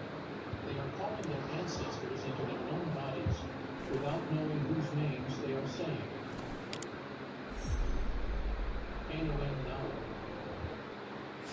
These people made first contact with the outside world in 1974.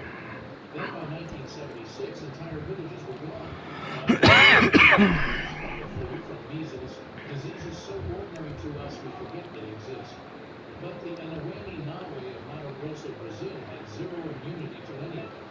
Within 2 years of meeting outsiders for the very first time, they had lost nearly a third of their entire population. Some villages were completely wiped out. The survivors rebuilt from almost nothing. And through all of it, the one thing they never let go was the Yakwa ritual. They genuinely believed it was the only thing keeping them alive. Here is what the Yakwa actually requires. Every year, when heavy clouds cover the Serra do Norte hills, the entire village moves to the Rio Preto and builds river dams by hand. No nails, no cement, nothing but crossed logs and cone-shaped wooden funnels placed in the water. Water flows through the funnels freely. Fish cannot get through and collect behind the dam. Those fish are caught, smoked in a dedicated smokehouse, and formally delivered to the Yakariki spirits as payment in a Nawe belief. That payment is what holds the world together. Stop the payment and the world breaks down. Then at the end of the season, they tear the entire dam down themselves so the fish can swim upstream and breathe. They destroy weeks of communal labor on purpose so the river can complete its own cycle. Now here is what the Yakariki spirits actually are. They are dangerous, hungry entities that must be fed correctly and continuously. If the ritual is disrupted, the Yakariki send disease and death directly into the village as punishment. When missionaries disrupted the ceremony during early contact, people died. The community traced every single death back to the spirits not receiving their payment. And then it gets brutal. In 2015, the Anaweni Nawe went to court and got a legal order stopping the government from building permanent hydroelectric dams on the Juruena River. The court issued, fresh out the box. Facts. Want to feed it, Chief? Obviously, being here and staying with the Queen, what With the order, construction continued anyway. Those dams changed the river flow so severely that the fish populations the ritual depends on collapsed completely in several tributaries. The Anaweni Nawe were now being forced to perform a ritual for spirits they could no longer feed. Their entire belief system had no answer to that situation. Bull jumping ceremony. Before we talk about the boy running across cattle, let us talk about these women lining up and begging to be whipped at bull jumping ceremonies. The Hamar of Ethiopia's Omo Valley have built everything around cattle. Cattle are currency, marriage agreements, and the measure of a family's entire history. The massive bullhorn headdresses the men wear during the ceremony are not costumes. Wearing the horns publicly means taking on the bull's qualities. Its patience, its endurance, its ability to carry weight without breaking. But before any boy gets near those cattle, his female relatives must do something genuinely shocking. They must walk into the crowd and ask for the whip. His sisters, his mother, his female cousins. They walk directly up to the male elders and request to be flogged across their bare backs with thin herb switches. They initiate it every single time. The scars those switches leave are permanent. Hamar women carry them for life. A woman covered in scars has publicly stood for her male relatives across many ceremonies over many years. Those scars tell the entire community exactly what she has done and who she stood for. A woman without scars has no standing in disputes and almost no marriage prospects. Those scars are her entire social record written directly onto her skin. Now the boy steps up. The cattle are lined up side by side in a single row, packed tightly together. The boy has to run across their backs, stepping from one animal to the next, all the way to the end without falling. No rope, no support, just his feet on the backs of moving animals. If he slips off, if a cow shifts and throws him, if he cannot make it to the end, the consequences follow him permanently. He cannot marry. He cannot own cattle. In documented cases, he is expelled from the community entirely. No second attempt. Anthropologists have reported young men who chose suicide after a failed bull jump rather than live with what came after. The cattle are specifically selected and positioned to make the run as difficult as possible. And now it gets worse. The Jive 3 Dam on the Omo River destroyed the natural flood cycle the Hamar depended on for grazing land and crops. Cattle herds have shrunk badly. The bride price system built entirely on cattle has collapsed in several villages because young men can no longer accumulate what they need to marry. The bull jump still happens, but the life it was supposed to unlock at the end of that run is disappearing underneath. Mundari, ash, and cattle. In South Sudan, destroying a man's cattle is considered worse than killing him. Killing him ends his life. Destroying his cattle erases his name, removes his identity, severs his connection to his ancestors, and takes away everything his children were supposed to inherit. The Mundari people of South Sudan do not simply own animals. A Mundari man picks his best ox during adolescence and permanently takes that animal's name as his own identity. Listen, His I birth hear that name lazy fades. moron The Donald community came knows back him from by his his ox, not by his vacation birth. and When the reopened the ox furniture dies, he store. mourns it the You might exact want to same check way that Grandma out. enclosed Might family need some would. more storage Of space or mourning, equipment soon. fasting, Talk deliberate later. scarification of his own body. That single fact explains why cattle raiding kills between 2,000 and 4,000 people every single year in South Sudan. Young men go out with AK-47s and fight for cattle because without cattle you cannot choose an ox. Without an ox you cannot take its name. And without that name, you have no recognized identity in Mundari society. You are not yet fully a person. Now here is what outsiders notice first. Every morning, without exception, Mundari men cover their entire bodies in ash from burned cow dung. In 110-degree heat with no pharmacy within 200 miles, that ash blocks the sun, repels insects, and acts as antiseptic on the skin simultaneously. They also wash themselves in cow urine. The ammonia kills bacteria and bleaches their hair to a deep burnt orange. And that is still not the most extreme part. During male initiation, boys are required to drink fresh cow urine as a formal step into manhood. The ammonia is not enough to cause vomiting in most cases. Boys who vomit are not permitted to stop. They complete it regardless. Now, here's what governments did with this. South Sudan's civil war specifically targeted Mundari cattle camps as military objectives to collapse the entire social structure by destroying its foundation. Human Rights Watch documented communities where full generations of young men were left with no cattle, no ox name, no identity, and no future. In Mundari terms, that is the complete erasure of a human being.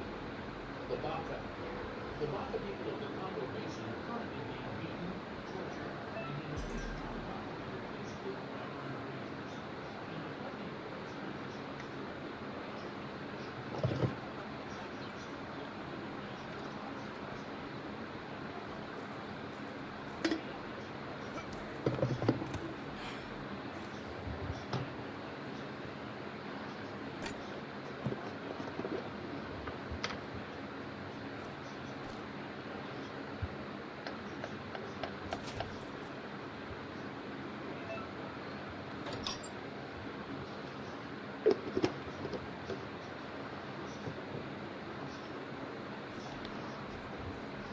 I'm not done with that.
Great hair, great abs. Jennifer Aniston's Hope of Each Weekend is brought to you at Vinzo. Please let her know with U.S. manager today. All right, here we go. October 21st, 2015 is the date that fans of the Back to the Future trilogy have been waiting for.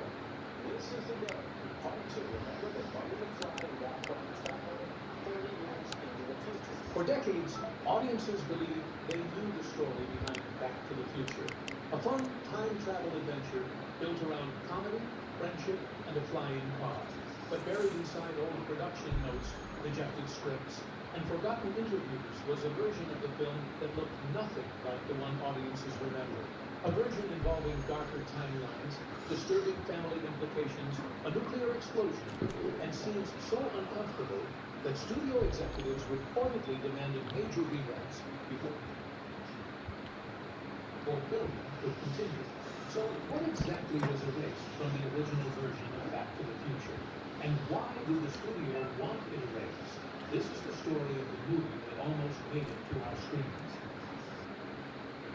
The script Hollywood kept rejecting.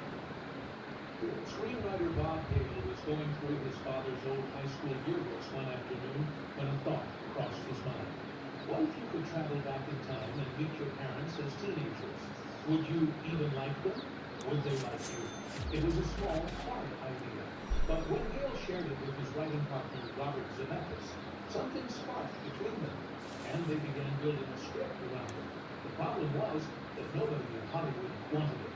Through the early 1980s, Zemeckis and Gale carried their screenplay from studio to studio, collecting rejection after rejection. More than 40 studios reportedly passed on the project. Executives could not figure out what kind of movie it was. It was not raunchy enough to fit alongside the adult comedies that were popular at the time. It was not simple enough to sell as a straightforward family film. Several executives reportedly found it too strange and too difficult to market. Disney looked at the script and walked away for a different reason entirely. The storyline involved a teenage boy traveling back in time and discovering that his own mother had romantic feelings for him. Disney reportedly felt that was simply too uncomfortable for their audience, and they passed. The rejections kept coming. Then something shifted. In 1984, Romancing the Stone became a genuine box office hit, and suddenly Robert Zemeckis was a name studios wanted to work with. Universal Pictures stepped in, and the project that nobody had wanted was finally given a green light. It felt like a victory. By the time the studio said yes, the screenplay had already changed quite a bit from what Zemeckis and Gale had first imagined, because the original version of Back to the Future was nothing like the movie audiences would eventually love. It was darker, stranger, and far more unsettling, and most of that version was quietly buried before filming ever began. The darker sci-fi version that almost happened. Most people assume Back to the Future always looked the way it does in the finished film. A silver DeLorean, a flux capacitor, or a clock tower in a rainstorm. But the earliest versions of the script looked nothing like that. In the beginning, the time machine was not a car at all. Early drafts described something closer to a large box-shaped device, almost like a refrigerator. There was no glamour to it, no style. It was cold, clinical, and strange, sitting more comfortably inside a science laboratory than a Hollywood adventure movie. The tone of those early drafts matched the machine perfectly. Where the finished film felt warm and exciting, the original screenplay felt paranoid and heavy. The story leaned deeply into the fears that surrounded everyday life in the early 1980s. Nuclear weapons, Cold War tension, the very real possibility that the world could end at any moment. These were not background details in the original script. They sat right at the center of the story, and nowhere was that clearer than in the original ending. In the version that Zemeckis and Gale first wrote, Marty did not use a lightning bolt to power his journey home. Instead, the climax of the movie reportedly took place in the Nevada desert, where Marty planned to harness the energy of an actual nuclear bomb test to travel back to his own time. A teenage boy, a nuclear explosion, a last desperate attempt to get home before the blast consumed everything around him. It was genuinely terrifying, and it made a strange kind of sense for the era the script was born in, when nuclear anxiety was woven into the fabric of daily life across America. But it was also expensive, dangerous to film, and deeply unsettling in a way that studio executives could not quite get comfortable with, so they pushed back. The nuclear ending was quietly removed. The refrigerator machine was replaced with something more exciting and more visual. The Cold War paranoia was softened until only faint traces of it remained beneath the surface of the finished film. What audiences eventually saw was lighter, faster, and easier to love. But something had been lost in the process. A version of the story that took the darkness of its era seriously and refused to look away from it. The studio had tidied everything up, made it safer and even shinier. What they could not so easily erase, however, was the actor they had already hired to bring Marty McFly to life. The subplot that made executives uneasy. Check out Here's the Booth at Walgreens. Even after the nuclear ending was removed and the script was made safer, one problem remained. The storyline between Marty and his mother still made people deeply uncomfortable. On the surface, it reads simply enough. Marty travels back to 1955 and accidentally prevents his parents from meeting. To fix things, he has to find a way to bring them together before it is too late. Straightforward enough for a family adventure film, but underneath that simple premise sat something far stranger. Because in 1955, Marty's mother Lorraine is a teenager herself, and she does not know that the boy she has just met is her own son from the future. She only knows that she finds him interesting, a cartoon, and the script is not shy away from that. In the finished film, the discomfort is handled carefully. It is played partly for laughs and partly for awkwardness, and audiences generally go along with it because the movie moves quickly enough that there is little time to sit and think too hard about what is actually happening. Earlier drafts of the screenplay apparently pushed that discomfort much further. The emotional tension between Lorraine and Marty was reportedly written with far less humor around it and far more sincerity, which meant that audiences sitting in the cinema would have been asked to watch something that felt genuinely strange and genuinely unsettling, without the safety net of comedy softening the edges. Multiple studios reportedly pointed to this subplot as one of their main concerns. Disney had already walked away partly because of it. Others who read the script felt the same unease without always being able to name exactly why. The filmmakers understood the problem, but they also understood that removing the subplot entirely would destroy the central engine of the story. Without Lorraine's feelings toward Marty, there is no tension. Without the tension, there is no movie. So they made a choice. They kept the storyline. They trusted audiences to follow them through the uncomfortable parts without losing faith in what the film was trying to do. And it worked, at least for the better part, but the discomfort never fully disappeared. It simply went quiet. Buried beneath the music and the laughter and the adventure, it sat there in the foundation of the story, doing exactly what it was always meant to do, making audiences feel something they could not quite explain. And all of that emotional complexity might have looked very different if the actor originally hired to play Marty had stayed in the role. The actor who was erased. Before Michael J. Fox ever stepped inside a DeLorean, another actor had already been living inside the role of Marty McFly for weeks. His name was Eric Stoltz. When casting began, the filmmaker's first choice was always Michael J. Fox. He had the energy, the charm, and the likable quality they were looking for. Fox was locked into the television stable on the hit sitcom Family Ties, and his commitments there made it impossible to take on a full film production at the same time. So the filmmakers moved to their second choice. Eric Stoltz was a serious, thoughtful actor with genuine talent. He had recently impressed audiences in the film Mask, where he played a teenager living with a severe facial disfigurement with remarkable emotional depth. He was considered a strong choice. Filming began with him in the role, and for several weeks, production moved forward, but something was not sitting right. Crew members began to notice it first. Then, the director noticed it. Stoltz was not playing Marty the way the script needed him to be played. He was approaching the character with the same seriousness and emotional weight he had brought to his previous work. His Marty was darker, quieter, and far more inward. The comedy was not landing. Scenes that were supposed to feel light and fun felt instead like something heavier and colder. The adventure was draining away, and in its place was a performance that felt more like a drama than anything else. The filmmakers faced an almost impossible decision. Weeks of filming had been completed. Millions of dollars had already been spent. Replacing a lead actor at this stage was almost unheard of in Hollywood. They replaced him anyway. Fox's television schedule was renegotiated, and he was brought onto the production while still fulfilling his commitments to family ties. He would film the television show during the day and work on Back to the Future through the night and on weekends. It was an exhausting arrangement, but it worked. The footage shot with Stoltz was buried. The role was reshot almost entirely from scratch, but not entirely. Some of what Stoltz had filmed was harder to remove than the studio perhaps realized. And in at least one corner of the finished movie, traces of the erased actor may still be hiding in plain sight. The footage. The studio could not fully remove.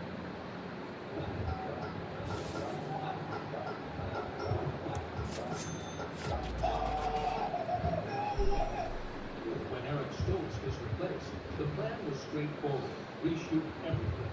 Start fresh. Leave no trace behind.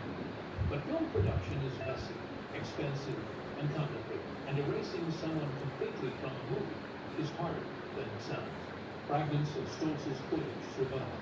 Over the years, a small number of clips and behind-the-scenes materials have surfaced showing Stoltz as Martin McFly, and the difference in tone is immediately noticeable. Where Michael J. Fox brings brightness and warmth to every scene, Stoltz carries something heavier with him. His Marty looks worried in a way that feels real, rather than performed. The humor is absent. The lightness is gone. Watching those clips feels genuinely strange, like looking at a photograph of a road not taken. But the most fascinating detail is not found in the clips that surfaced after production ended. It may be hiding inside the finished film itself. In the diner scene where Marty confronts Bill, there is a moment of physical action that fans have studied closely over the years. A fist swings in the frame. A punch connects. And according to some very dedicated observers who have examined the footage carefully, the arm and fist visible in that moment do not appear to match Michael J. Fox's build or jacket sleeve. The suggestion is that what audiences are actually seeing in one brief moment of the finished and widely released film is Eric Stoltz's hand delivering the punch that Marty McFly throws in Lift 10. It has never been officially confirmed. The studio has never addressed it directly, but it has never been convincingly dismissed either. And it fits a pattern that surrounds the entire production of Back to the Future. A pattern of things being removed, altered, and quietly buried, but never quite disappearing completely. Traces left behind in the end, shadows of a different movie flickering briefly through the one audiences know and love. Stoltz's performance may have been replaced. His name may have been removed from the credits entirely. But if that fist really is his, then somewhere in the middle of the most famous time travel movie ever made, the erased actor is still there, throwing his one remaining punch. What happened next, however, went far beyond a single erased performance. It became a legal battle that would force Hollywood to ask a question it had never seriously considered before. Who actually owns the human face? The Hollywood lawsuit that changed everything. Crispin Glover was strange, wonderfully, brilliantly strange. As George McFly in the original Back to the Future, he brought something to the role that nobody had quite asked for, but everyone agreed made the film better. His George was awkward, twitchy, and oddly lovable. A man who seemed to exist slightly out of step with the world around him. Audiences responded to it immediately. So when Back to the Future Part 2 entered production, the natural assumption was that Glover would return, but he did not. The exact reasons were never fully agreed upon by everyone involved. Glover himself spoke about salary disputes and creative disagreements. He also reportedly felt uncomfortable with the message he felt the sequel was sending, particularly around themes of wealth and success, and what the story seemed to be saying about the value of money over everything else. Whatever the precise combination of reasons, negotiations broke down, and Glover walked away. The studio had a problem. George McFly was a significant character in the sequel. Removing him entirely was not a practical option. So the filmmakers made a decision that would have consequences nobody fully anticipated at the time. They hired a different actor named Jeffrey Weissman to play the role instead. Then they went further. Using prosthetic makeup and molds that were reportedly based on Crispin Glover's actual facial features, they altered Weissman's appearance to make him resemble Glover as closely as possible. The character moved differently and was shot from specific angles to help maintain the illusion. Audiences watching the sequel were essentially being shown a reconstruction of an actor who had never agreed to appear in the film. When Glover saw what had been done, he sued. The lawsuit that followed was about far more than one actor and one sequel. At its center was a question that Hollywood had never been forced to answer so directly before. Could a studio legally recreate the appearance of a real person without tearing off the skin? Can an actress face clones? Can they do it? Yes. Should they be able to do it? No. What I come back to?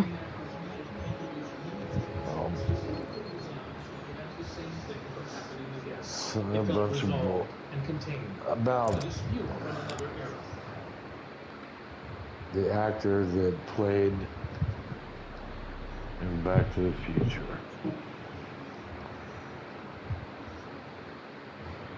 The guy that played George McFly. Yeah, he's an ass.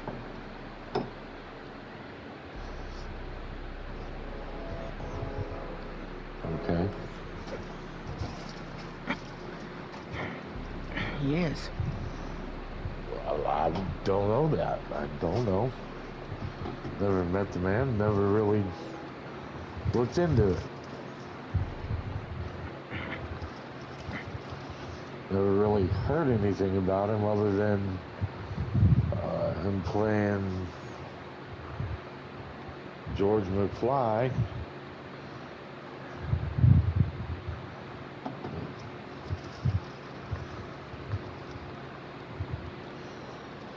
Some people aren't nice. I agree with you. I know that. There's a reason why they tell you never to meet your heroes.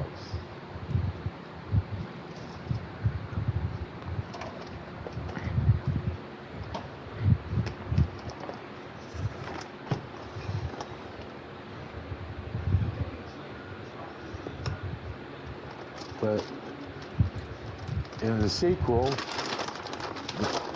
they made an actor up to look just like him to try and fill the role. They fucking sued him.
Michael J. Fox performed the scene himself. A rope was rigged around his neck in a way that was designed to look convincing while keeping him completely safe. Stunt coordinators had planned everything carefully. The shot was set up, the cameras rolled, Fox took the weight of the scene on his own body as professional actors regularly do. Then something went wrong. The rope tightened in a way it was never supposed to. Fox's hand, which was meant to stay between the rope and his neck to protect him, slipped from position. For a brief, horrifying period of time, pressure on his throat became genuinely a moment for the crew to realize what was happening. By the time they did, having breathed, Fox had been unconscious long enough to frighten everyone present. He recovered, and filming eventually continued, but the incident left a shadow over the production that was never fully discussed in the publicity surrounding the film's release. It was not an isolated moment of danger either. The entire trilogy had been filmed under extraordinary pressure. Schedules were brutally tight. Cast and crew worked hours that left almost no room for rest. Physical demands on the actors were intense and sometimes poorly managed. The cheerful, warm energy of the finished film existed in sharp contrast to the exhausted, sometimes frightened people who had made them. The Back to the Future trilogy asked audiences to believe in a world where everything worked out in the end, where quick thinking and a little courage were always enough to get you home safely. But behind the cameras, the real world kept breaking through, and sometimes the evidence of that chaos was hiding not just in the production itself, but stitched quietly into the finished film for anyone patient enough to look. The hidden imperfections left inside the film. When a movie is made under pressure, cracks appear. Most of the time, studios work hard to smooth those cracks over before anyone sees them. Editors fix problems in the cutting room. Visual effect teams patch over mistakes. Scenes are reordered, trimmed, and quietly corrected until the finished film feels seamless and complete. But Back to the Future was made under such relentless pressure and changed so dramatically during production that some of the cracks slipped through anyway, and the fans noticed. The clock tower flyer that appears at different points in the film changes between scenes. The wording shifts. The details rearrange themselves in ways that are impossible within the logic of the story.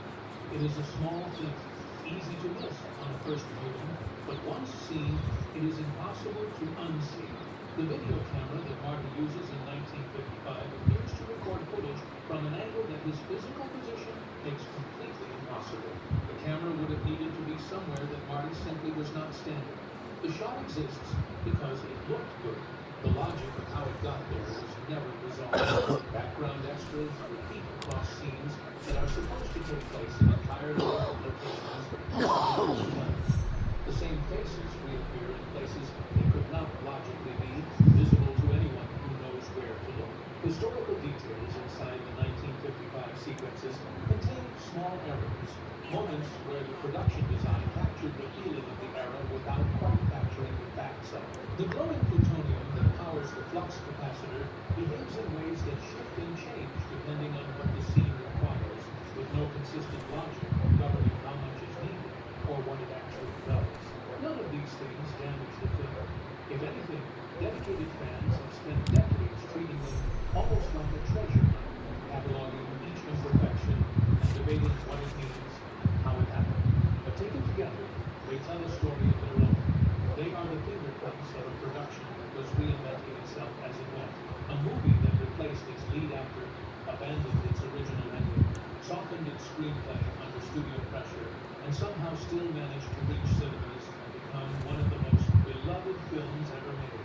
The imperfections are proof that the chaos was real, and they raise a question that is worth sitting with for a moment. If so much was changed, softened, removed, and buried during production, what exactly was the movie that Back to the Future was always meant to be? Congressman bounces the money to deliver a $3,500 tax cut for Arizona families. That's more than one pocket. And $300 more every month. 16,000 new jobs. The version audiences never saw. Imagine a different cinema, a different night, and different film flickering on the screen. No DeLorean gleaming under the lights. No clock tower lightning strike sending the audience cheering in their seats. No cheerful rock and roll ending with Marty playing guitar and everything falling perfectly into place. Instead, imagine something quieter, something colder. A story about a boy standing in a Nevada desert, watching a nuclear explosion rise into the sky, using the most terrifying force on Earth just to find his way back home. That version of Back to the Future almost existed. Buried beneath the finished film that the world fell in love with is the element of something quite different. A darker screenplay written in the shadow of Cold War anxiety, where the humor was thinner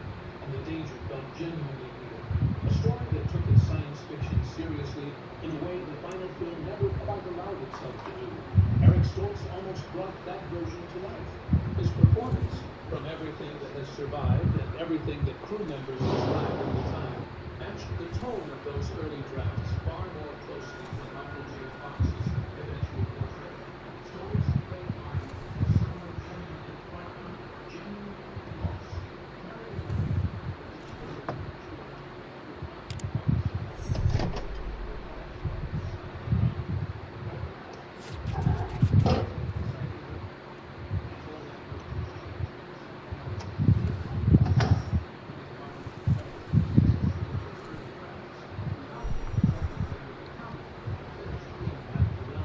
the discomfort was meant to be felt.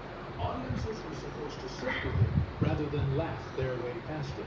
The lawsuits, the accidents, the erased actors, the buried footage, the continuity errors scattered through the finished film like tiny fault lines. All of it points back to the same truth. Back to the Future was not always what it became. It was big and different. Hey,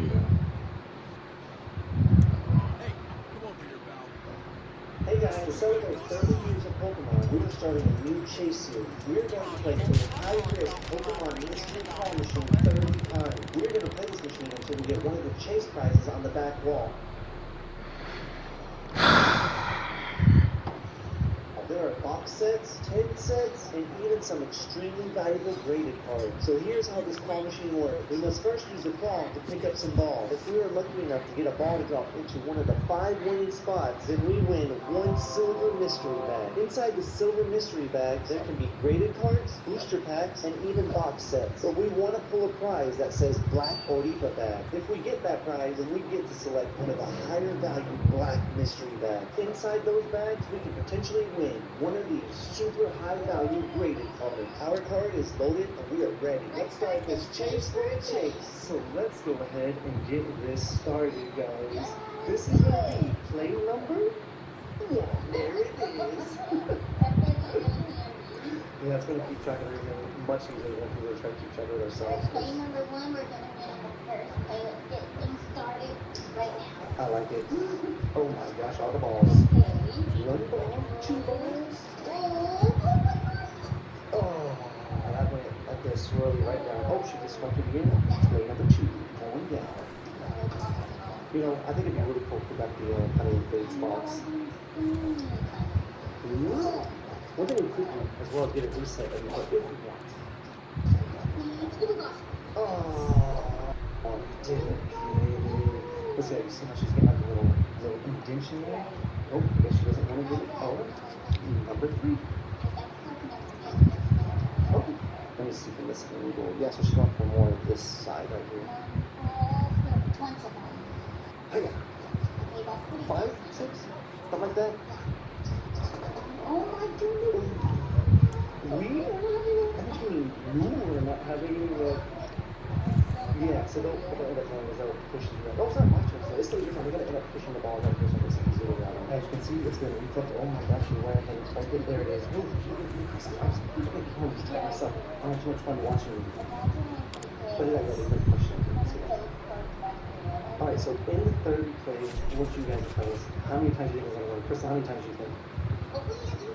Oh my gosh, I would okay, I'm gonna think we're gonna win 4 times. 4 times. That'd be 4 of the silver guys we're gonna choose.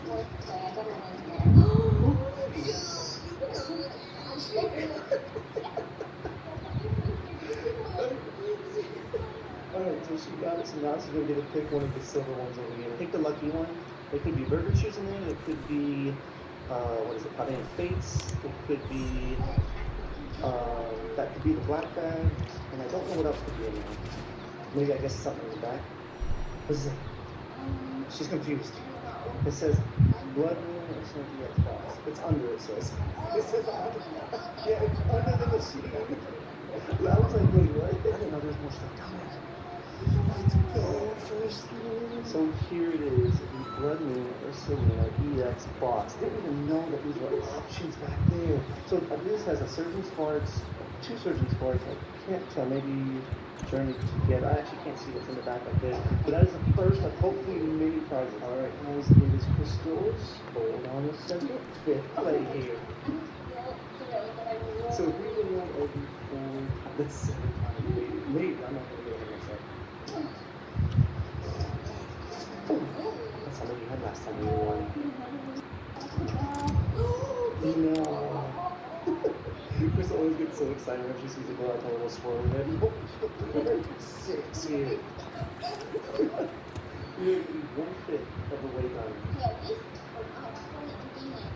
Very true. I like the way you're looking at this. Alright, so let's go right here. Alright, good luck. Oh, 5 balls. Only takes 1.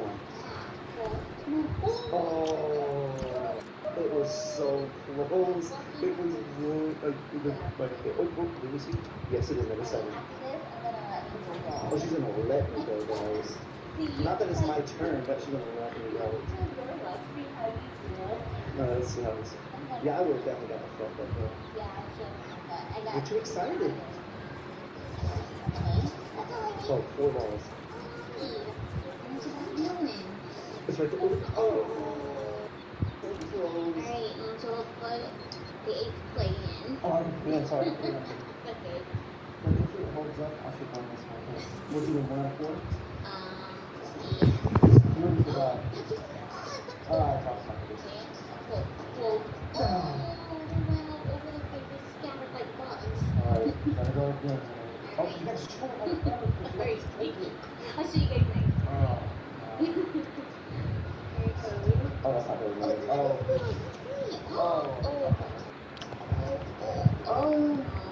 What is this, number 10? Yeah, play number 10. Alright, watch this. Okay. I know Angel's gonna get this one. I know it.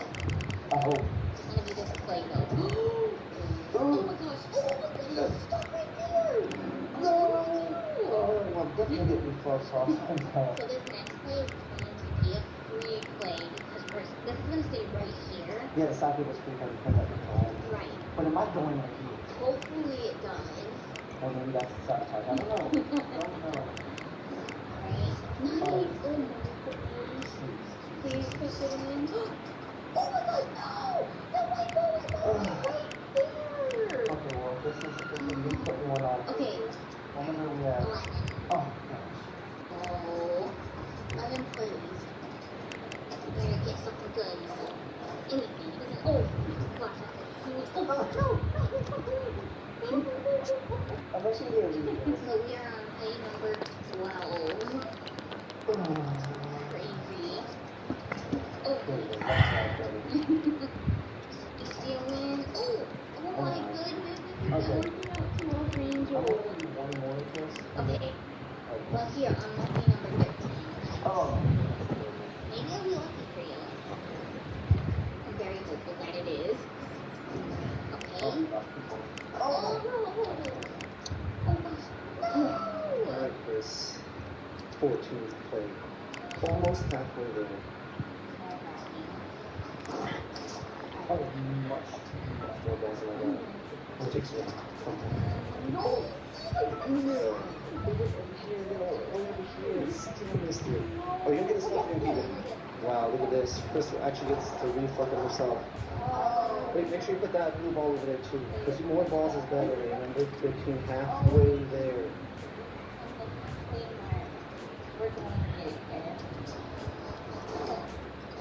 Oh gosh. Oh, that's probably the most grabbing. But I did only grab 2 earlier, so it wasn't that bad, I guess. Oh, almost forgot. Do that. Almost forgot.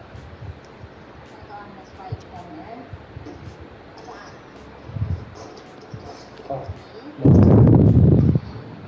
Just go too low. Come on, please, please. No!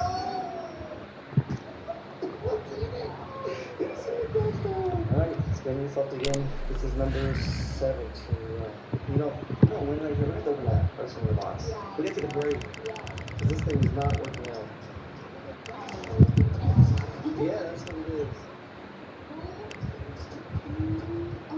Forget this machine. I like the, yes, fix the claw, another plate, please. The claw's been fixed. The free plate, don't even put this in here. Put the result ball. Janky up there a little bit.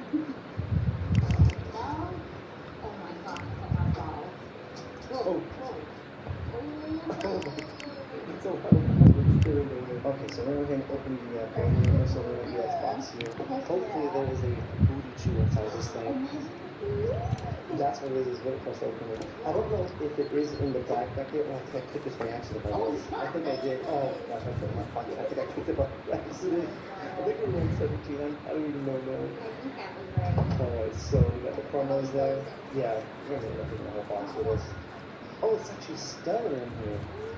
And then the other one is Scarlet Base. Okay, so you have two surgeons, one Scarlet Base and one Stellar. Let's start with the Scarlet right here. The Gyarados. Gyarados is gonna bring us good luck. I actually really like Gyarados. Y'all can have that. And we got Fire here. Mankey. Squawkabilly. Good. Come on, please. I hope we have something good in here. Alright, first we were Can we see illustration? Ooh, it's part of illustration. Usual. Ooh, and yes. Oh, it's actually I broke on that one. Alright, so that's the first set. At least you got a hit on it. Alright, Surgeon Sparks now. So yeah, we want group 2 on here. Or is it Surgeon? Oh, there's the golden executive right beside this one as well. Alright, here we go. Ooh, got a Charcadet. Really hopeful. This, what happened there? Stereo. Oh, there's no illustration, but maybe good ultra. Two hits. Hits after hit on this one. Alright, up next we have another Surgeon Sparks. Here we go. Have the Coco. Bonbon. A trio. Ultra. Sarah. Oh, no. Oh, the first one without a hit. So now it's just a Stellar Crown pack. Hopefully we have something decent in this one. But we did get an Ultra, which is really cool. Yeah. And we got the EX of it, which is really not the greatest, honestly. Okay. And we get all the fires, man.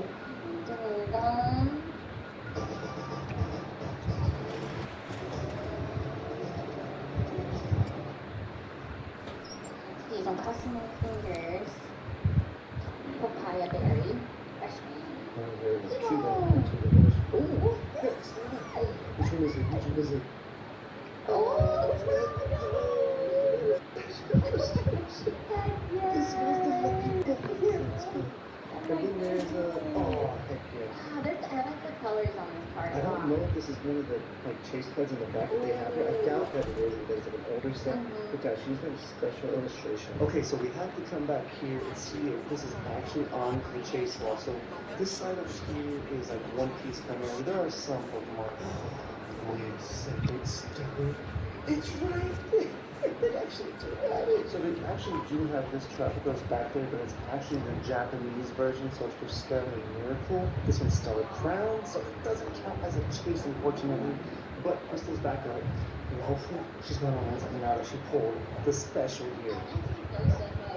Oh yeah, and I did actually she doesn't have to take it. Oh, I'll take it. So we are currently on play 18 here. Oh! Yes, thanks a lot. No, but now I actually officially hit the button. Bam, number 19 here.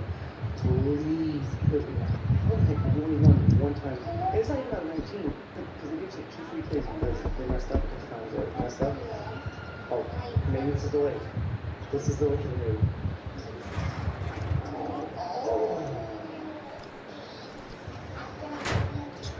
Number 21.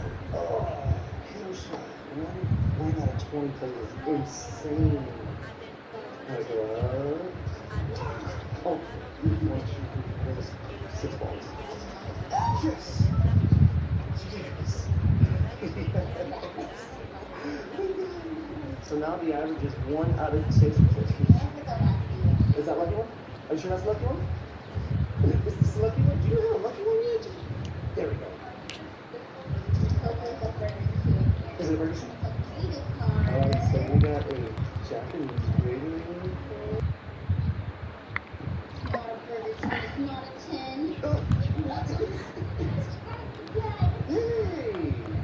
Yay! Charcadet. It's a this ain't 9, but at least you won something. So here's a little bit better view at the card. I believe this one is actually in I think it was a chart clip, I guess, when it's in an ETB in English. I just don't know what set it's from. It might not even be this one, but it's from last year, so there's something to be careful with. I think it was kind of cool.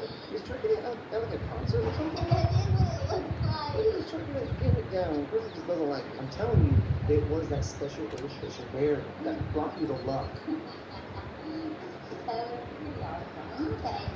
Yeah, so those in the silver there. Oh, you dropped that. No. It's because you're always curving it. Why are you curving this thing? Oh, did I forget to click this thing? I did. So, number 22. I keep forgetting to click it, but I get too excited. You get a tummy face. Oh, don't seem like that, so. Oh, well, there it is. Whenever it closes the most, it does the best. Yes! Another one! That's number 50. She has another chance. Really reach for those really good ones in the back. So that's where they're going to hide them. If I was to put them in there, I would put them in there. Has anyone pulled a bubble in here?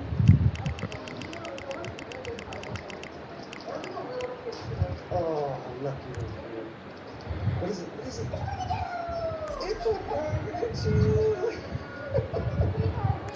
Can you take that part off right there? No, I think this one's fine. Yeah, we're going to take it on Stephen Lee. Yay! Guys, is that 2 wins in a row almost? But these are so...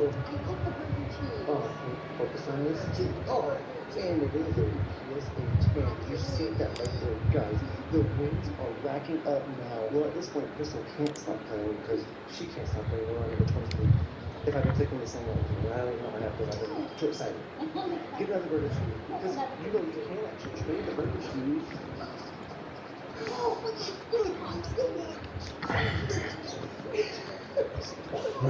But like I said, you can actually trade the burger shoes if you get multiple for other stuff in the bag. Yeah, you're gonna win non-stop. Why the burger shoes? That burger shoe. No, there you go. Something out the back.